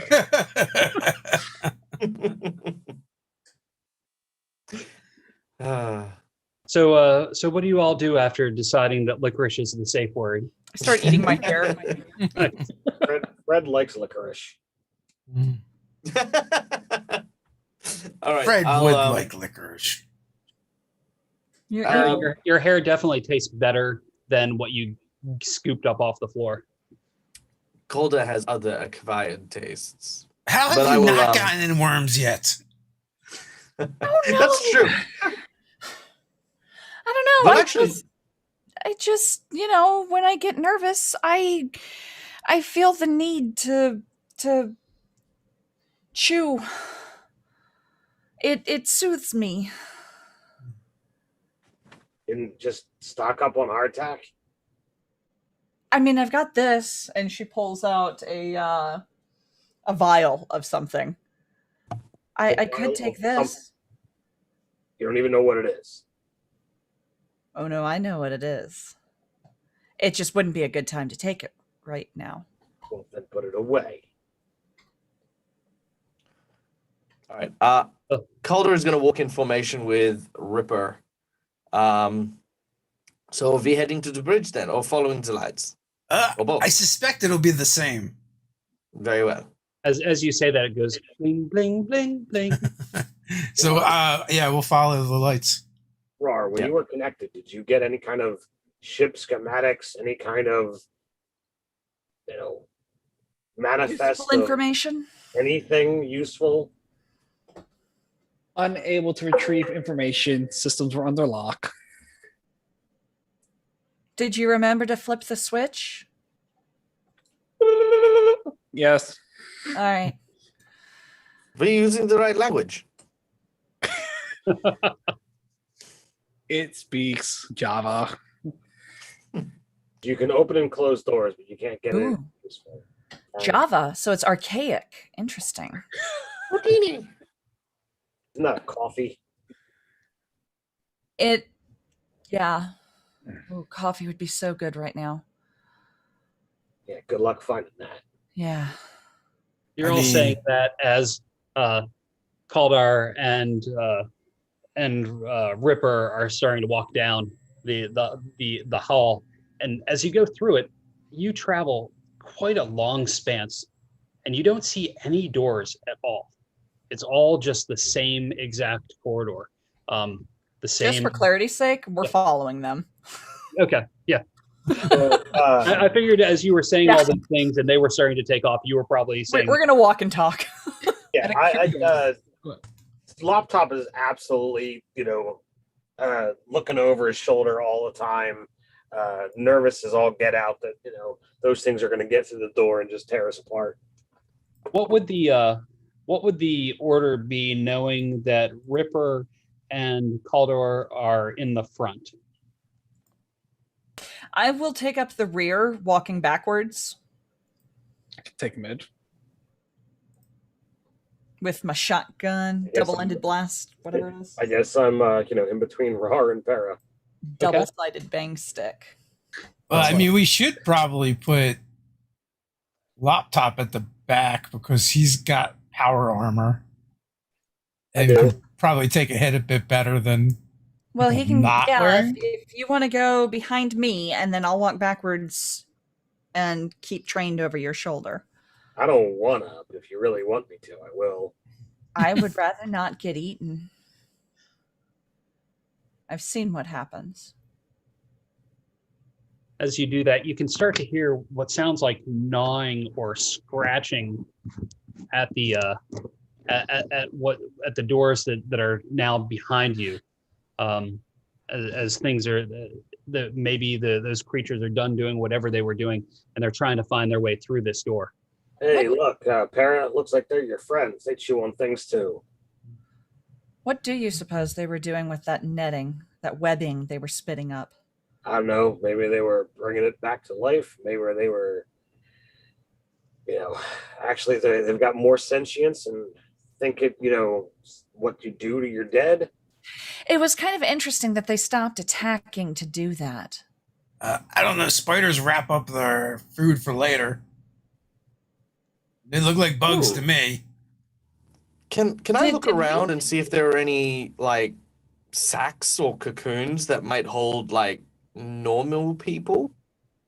Yeah, roll a presence test as you're walking through the corridor to see if there's anything that strikes you.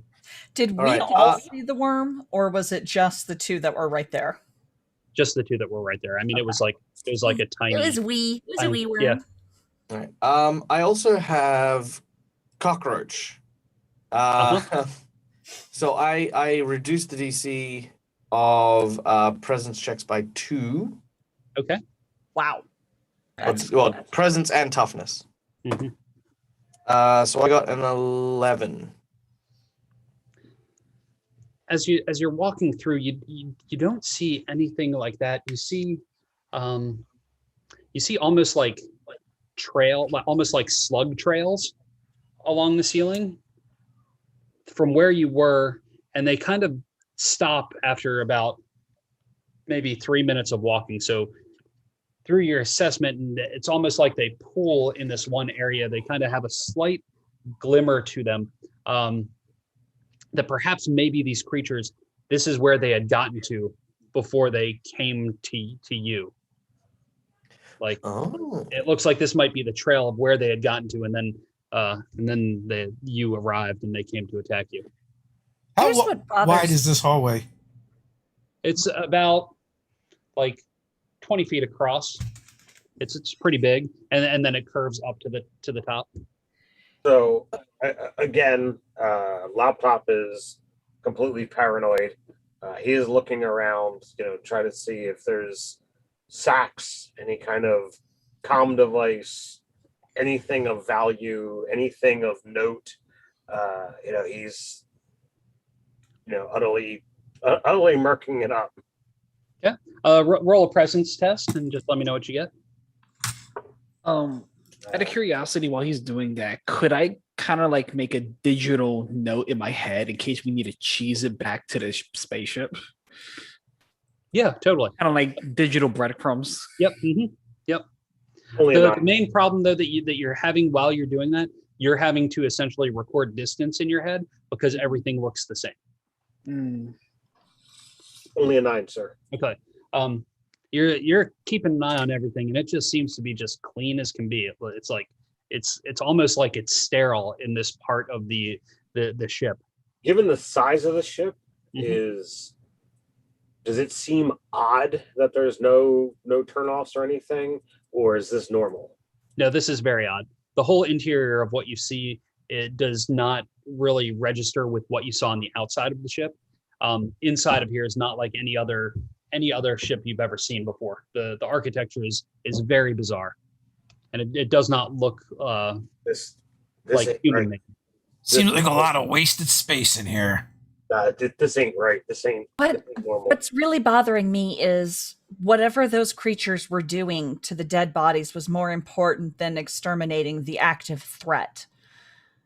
There's something going on there. They neglected to attack us in favor of doing that webbing over their own. That either shows a remarkable degree of reverence for themselves, or there's something more there.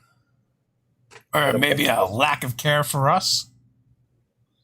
They came Yes. after us, and they didn't seem to be bothered with not killing us. Well, maybe we'll find some answers in the bridge. But until then, I don't know. Well, We've got I two mean- directions to go in. Yes, we can either head for the bridge, or we could potentially follow the slime trails to see if where these things came from. Bridge. I mean, Let's see if there's Who other knows? survivors that can help us first. I don't think there's anyone surviving. The hall only goes two ways, so Are back you the way sure we about- came or forward. Are you Forward. sure about that? I'm not liking following only one direction. We got things trying to eat through the door behind us, and we got, hey, this is the only direction to go in front of us. yeah, I mean, we came in here to bottleneck, and we have successfully done that. We can obviously do this from the bridge. If we secure it, then at least the people at the back won't be, all of a sudden us in a pincer maneuver getting murdered from both ends. I say feel like- bridge. Bridge makes sense. I feel Or like if we're going to Mama- get answers, they're on the bridge. Or Mama Papa's on the bridge waiting for dinner to be delivered. Then let's go get them. Delivery must be accepted. That's fine by me. I So swear, There's I'm no going to way of call getting up out of and the try- family business after all, I guess. I pull out my laser torch. I can try to cut through this wall right here and try to not follow directions. But we don't know whether that's going to cut into the external area or not. That way's outside. That way's not. Plus, there are a few doors over there and there. All right, how But, about this? Everybody in favor of going to the bridge, raise your What? hand. There were doors. There was other doors. We're not. Well, they're not? I thought you said it was a corridor Well, with like. from the cargo area, there was one other door back Oh, from the okay. room that you came Yeah. out of. Oh, right. Yeah, but so this corridor here just goes straight. There's no turn Yeah. off to get to Right. that other door. Right. Not Oh, that you've okay. seen so far. No. Well, It's yes, very no, bizarre. it is very bizarre. All in favor Uh, of the bridge, raise your hand. I do prefer the bridge, but I'm also curious to see if his torch could actually cut through the wall or not. I'm with Ripper on this one. Why don't we go to the bridge and try to cut through the wall in the bridge so that we have a controlled area and we're not in the middle of nowhere? All right. Well. All right, Parrot, we can double time it to the bridge. I don't want to pick up the pace and start jogging. Do you stay? Uh, I mean, we had Does to move Lop Top faster. stay back and start cutting, or I don't. They as much as we are a group, we are a legion. I concede to the legion. I don't do Oh it man, it's a happily. horror movie. You gotta split the party. Go check Right. the breakers. It's fine. Yeah. Be fine. Take Go Sam wrong Jackson in the with you, dark you'll be basement. great. Yeah, that always works. Yeah, So there's safety in numbers. you This start is where I double timing? What's I was that? about to say, this is when I say the XD in RAR is for express delivery. Nice. Yeah, that's why I've been calling it Amazon bot this whole time. Nice. It should have been Prime then, as opposed to RAR. You start double timing the pace, and as you're trying to get there quicker, the lights in the hall pick up with you, and as you about another 10 minutes go by, because it takes a while to get from one end to the other. There is a just an open door, and there's light coming through, and you can almost, from where you are, you can almost see some stars passed through the archway, as it looks like it's a giant bridge area with large glass looking out. But coming up to the room, you smell something rotten and decaying, almost very hard to take. Everybody roll a D6 and let me know what you get. Would I need to roll even though I don't smell? You don't. I'm sorry. Yeah, you don't. Six. Yeah. 6, 4, 6. 6, 3, 4. Okay. Even though it smells horrible, none of you all fight back the notion to gag on the rotting smell. I eat goo. I mean, Yeah, you got a plus. You should have had a plus to that anyway. As Caldor and Ripper start to get close to the edge, you can see what looks like, since you are both the two that are there, both of you, will you roll a D6?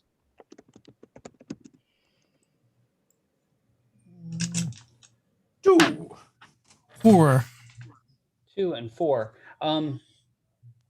You both see two rotting, large, like probably like what looks, it's hard to tell from where you are, but like the tail end of rotting worms. It could be easily like 10 feet long.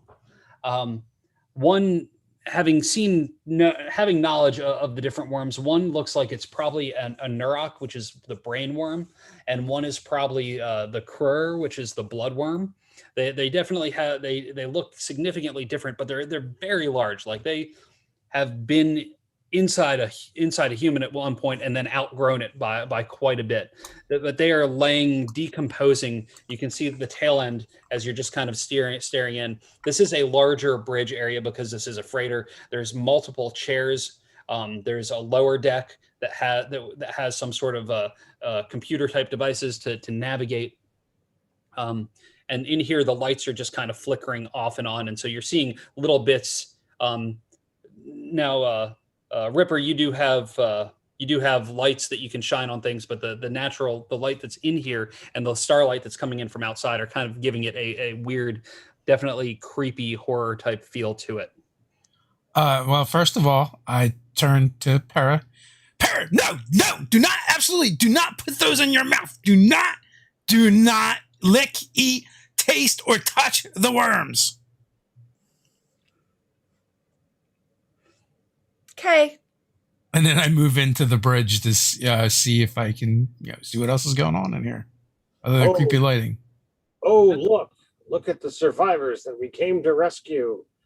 So glad that we're here. Oh, don't be a smartass. As you step into the bridge, you didn't notice it at first, but in what would probably be like a captain's chair, but it's very strange. It's almost like it is made out of almost like one of the like 70s like curved egg chairs, but it has like bone structure, like a weird bone wicker version of an egg chair would be the best way to describe it. The textures of a larger woven bone structure. And you see this creature just kind of stand up. It's humanoid in its body, but when it stands, it's easily 7 feet tall. Its head is very much like those creatures that were in the hall. It's got these big pinchers on its face. It's got easily 6 eyes on either side. It opens up its mouth. It hisses in a way, but when you look at it, all of the eyes on each side are sunken and neon pink with strands of pink going down into its flesh. Somehow this alien creature is infected with the Grimm, because you know that when the eyes are pink and they're veining into the skin, they have become one of the Grimm. And it's wearing all this strange space jumpsuit that is a shimmering blue material that you've never seen before. But it's definitely, even though it's completely alien to you and the technology that's on it looks completely different, you know that it's some sort of spacesuit. Yes. I want to reach into my pouch and pull out my tributal, my encrypted tribute, Hive Mind. Speak to one of the Grimm. Ask questions for 3 rounds. It will answer truthfully before the worm inside of them explodes. Excellent. So what you're going to need to do, you're going to need to spend a neuromancy point. Uh-huh. And actually, no, we'll roll initiative before you do that. Okay. And then you'll do that. So since you called that out, will you roll initiative for the Legion? Sure will do. D6? That's a 1. Okay, so a 1, the enemies go first. Ouch. You see it turn towards you as you're fumbling in your bag to try and get this tribute out. And you see its pinchers open up, and it lets out this very shrill hiss, and all of the lights in this room just kind of go on. You hear, "Thank you for helping us. Thank you for helping us." And it lets out that hiss, slams its hands down on the chair, and you feel the ship start to shake, and it's starting to move at a very, very fast pace. Everybody roll an agility test to see if you fall from the sudden jump that the ship is making. I would like to turn to Laptop as this is happening and say, "Oh, okay, I should have let you carve through the hallway." So I get a 0. Okay. I'm going to use a favor point and re-roll because I don't think this is a good idea to roll a natural 1 right now. Okay, so if you rolled a natural 1, it doesn't allow you to re-roll. It allows you to neutralize a fumble. So instead of re-rolling, if you fumble, it allows you to just cancel out the fumble. Okay, well, I'm canceling out the fumble. Okay. I did get fumble as well. Oh, you did? Okay. So you fall forward into the rotting carcass of one of the worms, and you don't have like face mask on, right? No. Okay. Roll a d6. 4. Here, let me send you a message. That's fine. Sure, Okay, so, nothing. Actually, roll odd even. Roll a die and tell me if you get odd or even, so I know which one. Which This message? feels vaguely familiar, Brian. Yeah, I think so. Getting some deja vu here, buddy. All right, even. Okay, so even it is, and let me go down to here right quick, and now roll a d6. And you're dead. 5. 5. All right. You're dead. Could be. And you know what's the grand irony here? I've been so careful, right? And I managed to get infected before the woman who's walking around eating these things. Right? Like somehow. My iron taste buds protect me. Yeah, it's that immunity. Oh, that's not what I want. Yeah. So It never what you is. see, yeah. So what you see on there is what happens. All right. And how did everybody else do with their agility test? 14. Okay. 11. Okay. Also the a 11 14. Okay. But wearing power armor. Yes. Well, the 14's okay. You managed to stabilize yourself. Oh, the power armor because of the agility. Yes, So plus that would 4 to be- agility, which means what? 16. Yes. Okay. Okay. So you topple over and you fall down, but you do even if you were to have fallen into the worm stuff, you have the mask on, so you're in pretty good shape. Rar, you also do not manage to keep your balance and you fall down. And that is what this strange creature has done on its turn. So now roll individual initiatives, which is an agility. That's a D6, A D6 right? D6 plus your agility.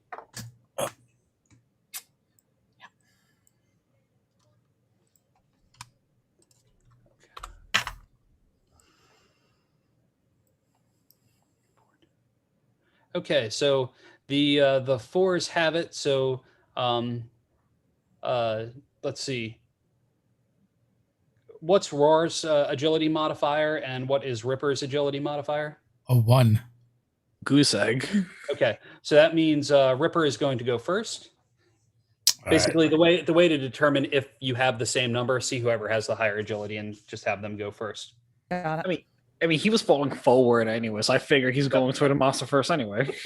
But so you're on the ground. You can still manage to pull out your tribute because it's a small electronic chip or drive. You can use it.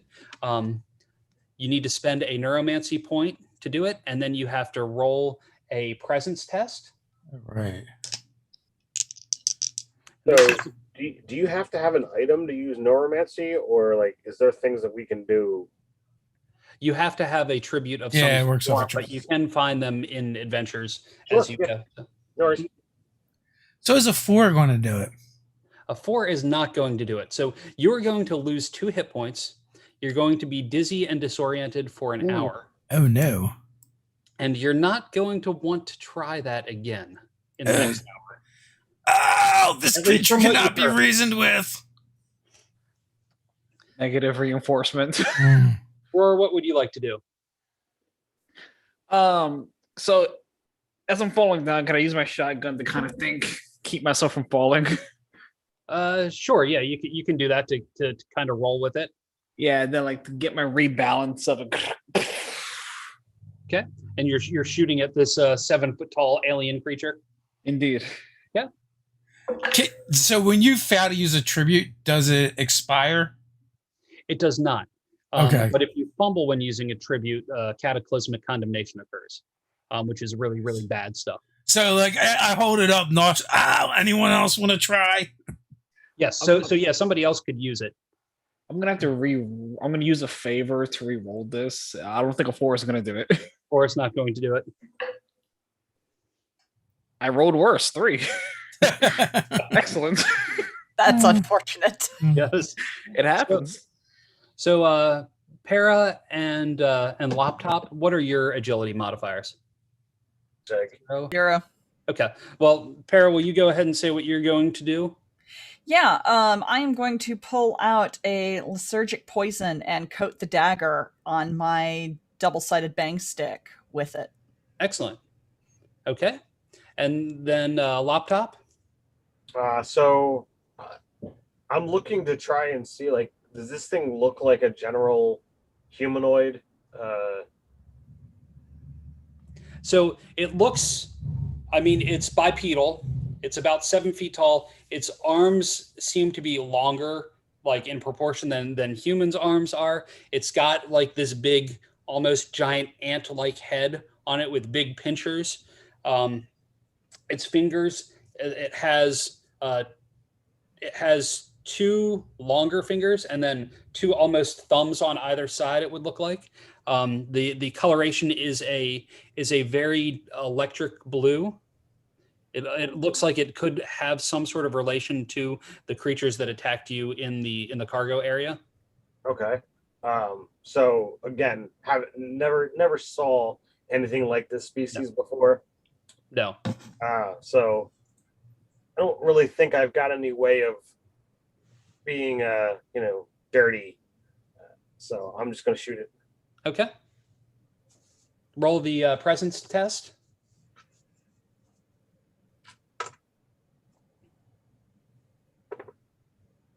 That's what I'm talking about. That's a 17. Nice. Roll the damage. That is going to be 8.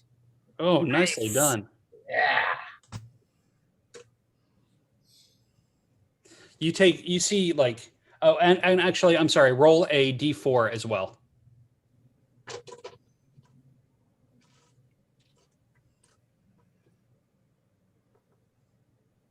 D4 is going to be a 3. Okay, so as you shoot into it, you see like the jumpsuit that's on it kind of come out just a little bit as the bullet is coming towards it, and it's almost like it slows down the bullet and reduces the speed as it's going to it. So that D4 was the armor kind of absorbing some of it. So what is Caldor going to do? All right, so Calder is going to, again, he's got his sword in his hand, And as he kind of wrenches himself out of the butt of this disease-ridden corpse, he's just...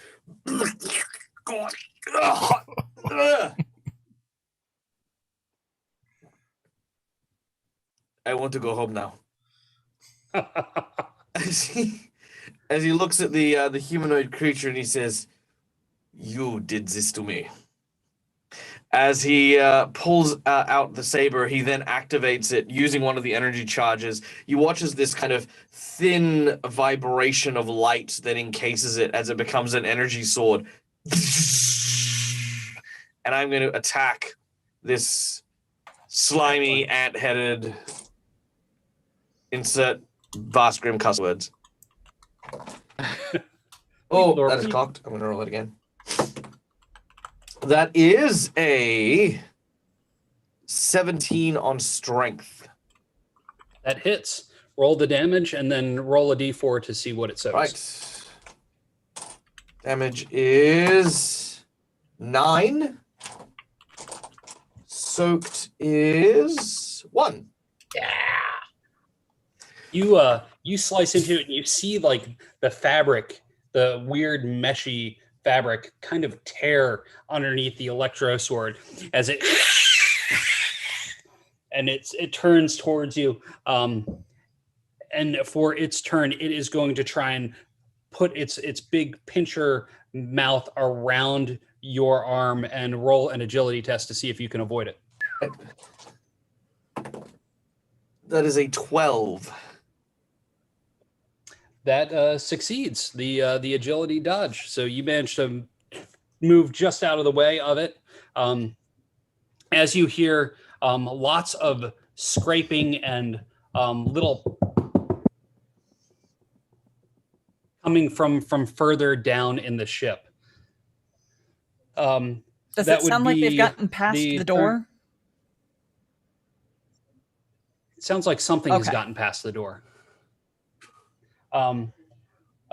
So Ripper, what are you going to do? So what does Dizzy do? It's going to give you a -2 to agility for the next hour.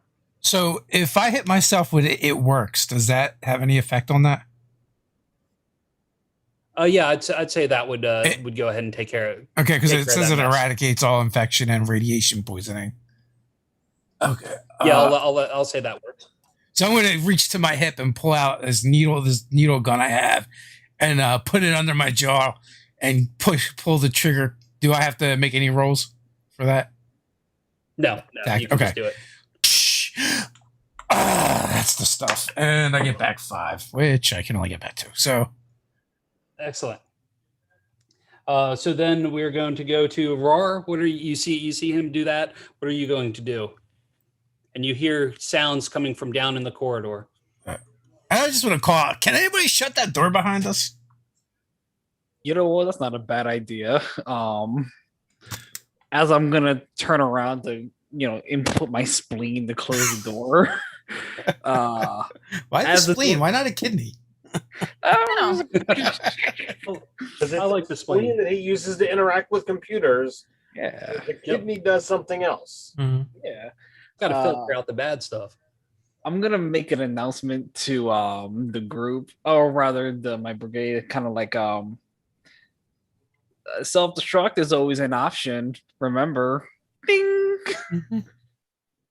Do I need to make a roll to close the door? Yes, because it is trying to fight your communication. Oof. So shy, 11. Oh, It was like right there.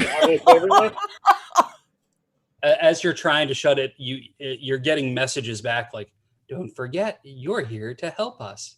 Do you have any favor left, Rar? Indeed, I do. I think it's because that gives you a +4. Yeah, the 4 will give you a plus, or the favor will give you a +4, so that'll bump it over. And that's right. It does do that stuff. So yeah, I'm gonna favor to lower the DC. On that. You get that message and then you use your favor. What's your response? So my response is gonna be invalid inquiry. No. I'm just gonna flood it with spam. The door shuts, and you manage to also find the locking code to lock the door from the inside, so that it will be hard for them to unlock from the outside. We are here to help. Have you checked your car's warranty? Oh, He's just sending them the poo Get out. emoji. get out into space. You're done. Oh no, he was eaten by the wormhead. Tara, what are you going to do? How is the big guy looking? He looks like he sustained a significant amount of damage. Okay. And how does Kaldar look? Does he look like he got infested, or? I look amazing.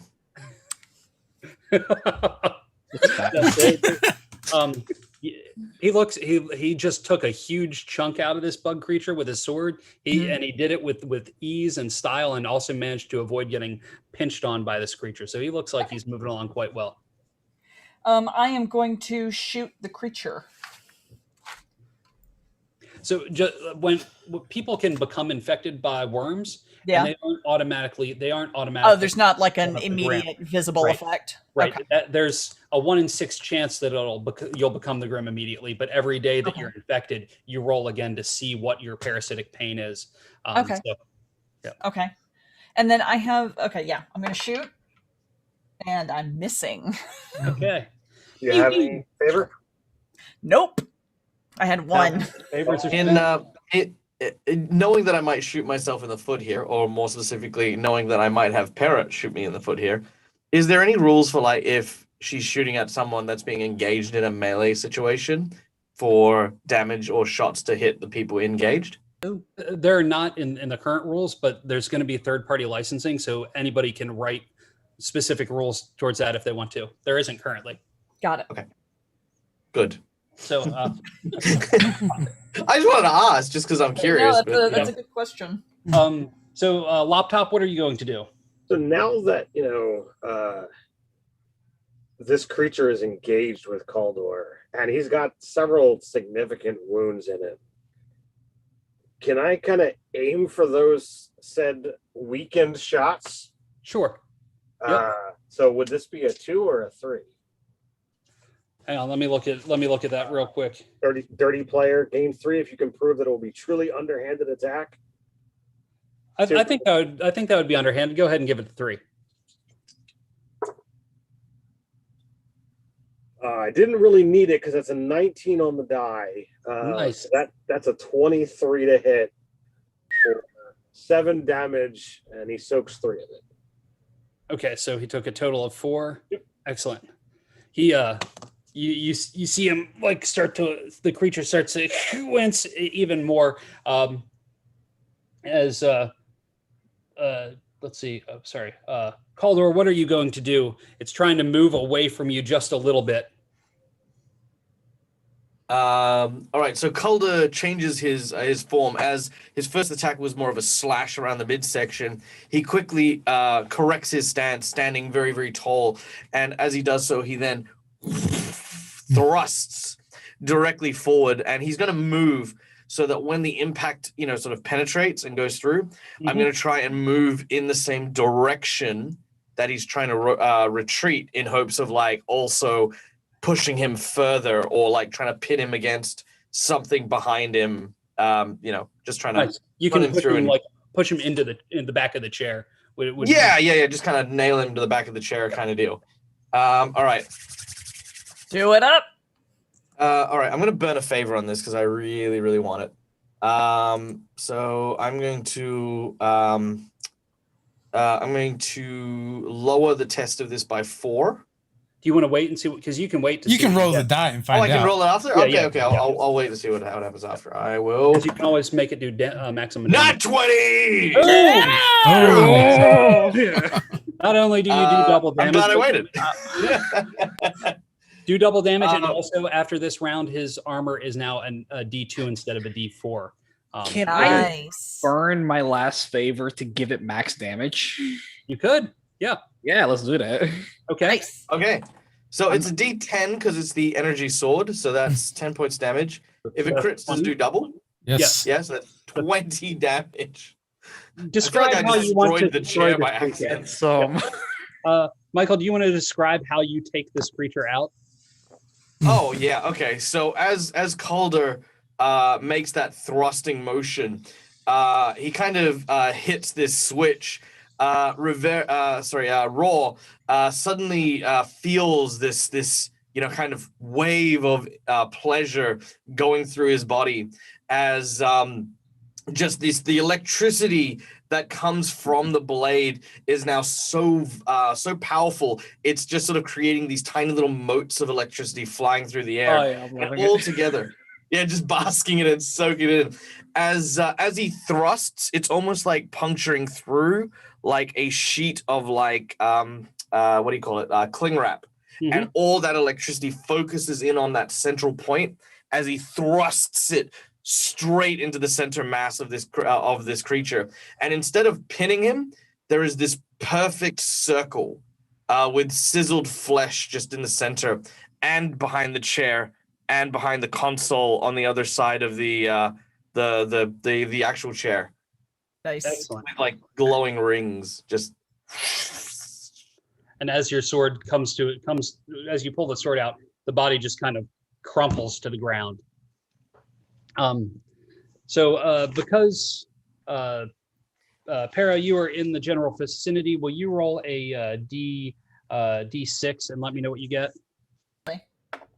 That's a 2. Okay. Roll a odd or even. Whew. That's odd. Okay.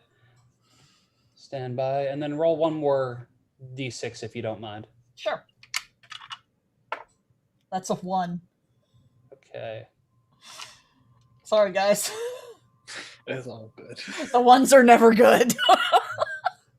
Well, not the roll. I mean, the effort. Yeah. So we are out of immediate danger. Yes, as far as you know, you are out of immediate danger. All right. I am going to take out my needle gun. I've got 3 doses left. So Caldor, Para, and Laptop, I inject each of them just in case. What is it? Well, it will destroy any infections and radiation poisoning, and it does heal die 6, but I'm hoping it'll stop worms. I didn't take any damage.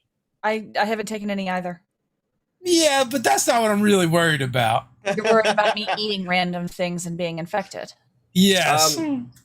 Just hypothetically, if someone was infected by a worm and got injected, what would happen to that person? Purely hypothetically, of course. Like, I mean, Kaldar did go face first into a worm corpse. And I would ask if if he stabs me, does that seem to do anything to my constant itchy noggin?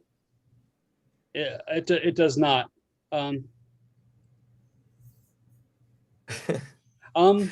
Yes. I just imagine. So if you happen to have a worm inside of you and you got injected with that, whatever worm is inside of you would end up dying, and you would probably pass it in your next bowel movement. Nice. Hooray! I'm in for a surprise in 8 hours. You fully chew your food. Yeah. So I was just imagining that that when Ripper like sort of stabs Laptop and he goes, "Oh, looks like you gave me a syringe of some guy that wants to get his teeth knocked in for stabbing me randomly." what does that do, Ripper? Just a little eggnog, just a little something to keep away any possible worm infections. That thing clearly was infected. Well, I mean, Wait, why do you think it was infected? Did you see its eyes? No. Pink. Yes. Pink's bad. Yeah. If anything has their eyes completely turned to like a magenta color, and then veins going all down their skin, almost like in some horror movies where like it starts to creep in. All of the eyes that were on the side of this creature had turned to that magenta color, Okay. and That's had veins that. all over That's its the face. vase symbol. Kind of important detail to miss. Sorry. Yes. All I know is Rar is enamored with Kaldor's sword. Like, What do you want to do now? So hang on, I'm sorry, Ripper. Who did you inject with that? Or who accepted the injection? Well, whether they accepted it or not, I just walked up behind them and stuck them. Okay, when he sticks me, I'm going to stab him with my dagger. The one that's coated in poison? Yes. Okay. Roll to hit. Oh, actually, yeah, roll to hit, and then Dave, roll agility to see if you can dodge it. If I cannot Para dodge lands it. Natty 20. Burn her presence to like burn her favor to double max damage. No. So I just want to nick him with it so that the poison enters his system. okay. Well, he does have his kind of mech armor. Oh, okay. On, like his. So I would have to actually stab. So there's a chance. Okay. Yeah. So there's a chance that he'll absorb a lot of this. So go ahead and roll your damage, and if you want to pull some of the damage, if it goes too far, I'll let. Well, just real quick, how much damage do you do? Like normally? The dagger is going to be 4. Yep. So that would be Did you? I rolled 4 to soak. Yeah, you I roll rolled a 4? 4. Yeah. Okay, so that would be 8 because it's a natural 20. So you end up taking 4 points of damage. I would like to Because call of it the- so he because only of the- takes 1. So I just want the poison in his And then- system. Okay, and what is the poison? I can't remember what the poison does. Poison causes hallucinations for D8 hours. Oh, All right. You want to go ahead and roll the number of hours that he will Sure. be hallucinating? 7. Oh my god, I'm tripping. You I'm just tripping get jabbed balls! just a little bit. Ripper, what was that? What are you stabbing with? Don't stab me. Oh, it was just something to keep you from getting infected by Oh, worms. Oh my god, there's worms everywhere. I I've thought never you seen that were color controlled. worm before. I thought you were controlled and you were injecting me with something I'm just terrible. firing. I am firing randomly at things. Excellent. Yeah, Safe you words! could- Safe words! I start waving my sword around. licorice, licorice. Okay. All right. Ripper? start burning your burning your battery power as you're firing off All as right, you so- see fit. So I shoot through. I go through 4 of them. Does this dude have anything on him beyond his damaged suit? Roll a 6 side and then roll another 6 side. That is a 4 and a 4. As you're digging around in his suit, you find 10 finger bones that appear to be human. And then roll 2 6 sides again. As you're randomly finding things on the Steal from the Dead chart. 2 and a 4. There is some sort of handwritten note that appears to be on like some sort of like tanned flesh in a language that you've never seen before, but it's definitely symbols and characters of some written language that you're not familiar with. I don't know. For some strange reason, he wants to give the note to Rar. Okay.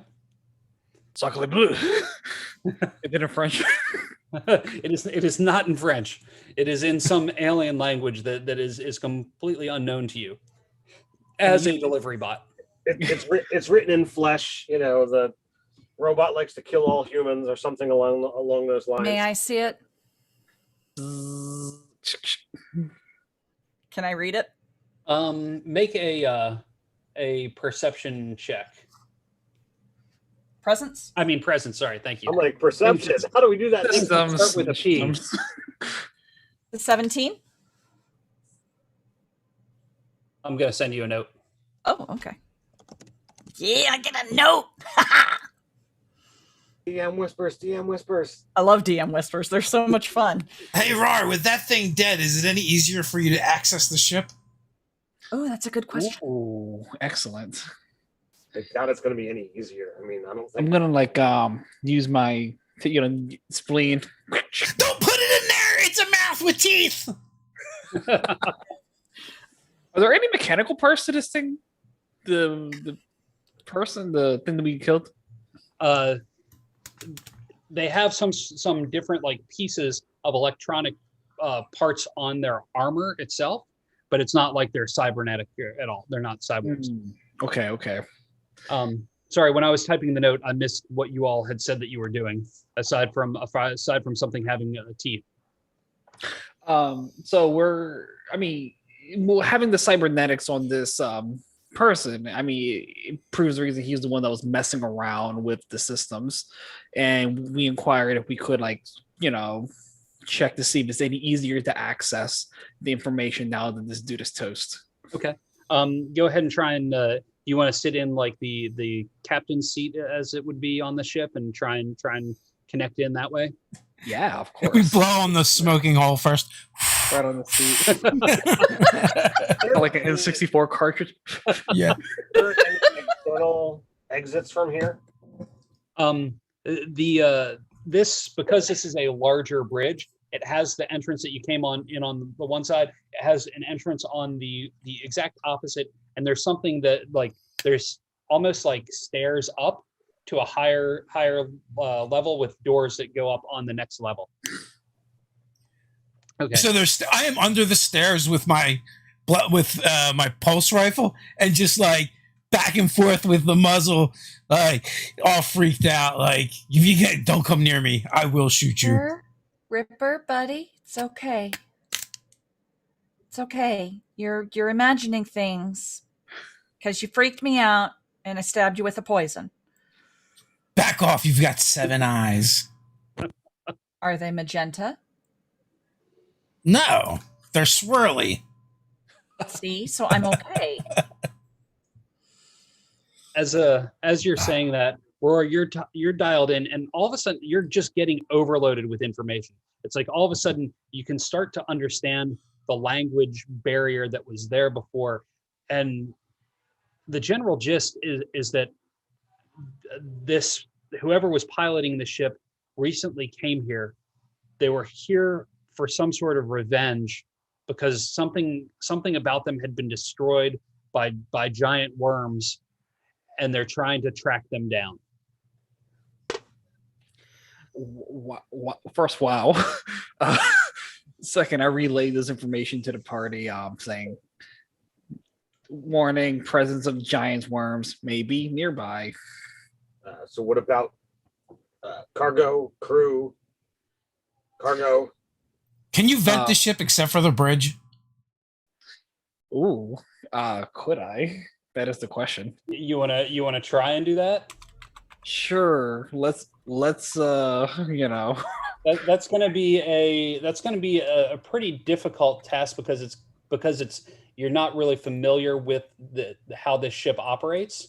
Okay. And the language, even though you're starting to translate it. So I'm gonna say that's a DR 16, which is really hard. Is there any kind of help mechanic? I might not be familiar with the language, but I am, a pilot. Mm-hmm. Could I transfer my, +2 for piloting checks to him? Yes, I'll let you work together and give him the +2 for piloting. Okay. Dice don't fail me now. Okay, it is going to be an 18. Nice. Thank you, because I needed that. You finally figure out. Right A 1 could have been humorous too. Oh yeah, totally. You figure out how to vent everything. You manage block off the bridge of the ship, and you go to vent everything, and it's like all of a sudden like you feel this giant lag as everything gets pulled out of it, and on the sensors you also notice that the bus is just now kind of drifting out into space. Well, realistically, this would be like an overload of my sensors. Would I take like any sort of damage while doing this? Sure. Roll a d4. That's a straight 4. Nice. Excellent. So you're completely like things are starting to burn and smoke as you're connected into it. Your eyes are just kind of like, even though they were just metal anyway, they're just kind of like there's electricity going all over it, like synapses connecting as you're doing this. And you realize that you have now vented the entire ship, and you have this giant freighter that is completely foreign and alien to you at your Legion's disposal. My stuff was on that bus. Well, can we swing around and try and, pick it up? You could try. So, combat mechs, do they have air? They would have a limited supply of air. Yeah. Like, could we spacewalk to the bus? Yeah, you could feasibly try that. Yep. Because really, While we just you're got to get. hallucinating. Yeah, well, definitely the GM's think you just could do playing that. I'm dizzy. No, I was this close to like picking up Raw and just repeating the scene from the first bit where I just throw him out the airlock and tell him to go get the ship. oh yeah, he doesn't need to breathe, does he? Nope. Yeah, he doesn't need to breathe. Yeah, bring it back. Do you really trust him to pilot the ship? He could probably talk to that one. But you know, if I tell him he needs to make it a delivery, Oh, there you go. yeah. Deliver the So, ship. so can can we do that? Can we just Throw him out the ship. fly over and have Nar just kind of jump out onto the bus? Yeah, I think you can definitely try that. So so do you? Please let me do it. What's that? I said, please let me be the one to throw him out. So Okay. Is it just Roar that's going out there to try and get it, or is okay? Go ahead and I'm gonna roll. babysit Ripper. Go ahead and roll to throw him out if you want to do it that way, or if you just want to be in the airlock and let it open up and push yourself out, you could do that as well. Whichever. Okay, and not that it matters, but I just want to ask this just in case. If he does die, would you count that as a spectacular death? Yeah. It's something for a spectacular death, causing a spectacular death, don't you? Causing a spectacular. Well, when one of my Legion members suffers a spectacular death, yes. Yes, I if it is at your own hands, then I would say yes, that's spectacular because yeah, sure, why not? Good. Just wanted to check this. Okay, here we go. That is a 16. Yeah. Sorry, managed- 15. I forgot. I got a -1 to my thing. Could I use my spleen as K was like a tether to kind of? As you start tethering out, you're working your way out to the ship. Can you roll an agility test on your side to see if you landed okay? Stick the landing. It's going to be a 12 on the die. All right. You managed to make it. Had you have fumbled, I would have had you crash into the ship, and Michael's character would have gotten the extra favor. But you managed to make it to the bus and are able to turn it back around enough to pull it back into the cargo bay of this giant freighter. Delivery. Except I have a question about something I've got in my inventory. Yes. What does cryo-frozen carniceous flesh-worm mean? So that is you have a. This sounds like something that comes on our brown unmarked Oh, box. okay. Yeah, so you have a worm that's been cryo freeze. Okay. So whether you're keeping that for later, whether you want to unleash it on someone. Okay. Just good to know. Yep. Or in case you get hungry. Calder would like to take a moment to remind Tara of the dangers of purchasing stuff from the dark web. Just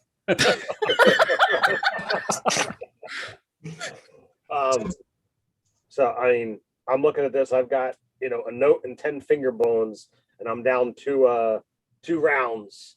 So far we're this is kind of weird. I mean, we got a ship, but we really don't know much about it. Is there anything else on this ship? I mean, I don't know if we're if this is where we end for this story, but Laptop was in for profit. I think it is where we end this story. Only because you before killed that big we bad guy. do, Yeah. well, everybody's out, and it's just Ripper and Para. She's going to crawl over to him and say, "Blessed be the infested, for they shall know eternity. Let their souls intertwine with the sick, so they may know enlightenment.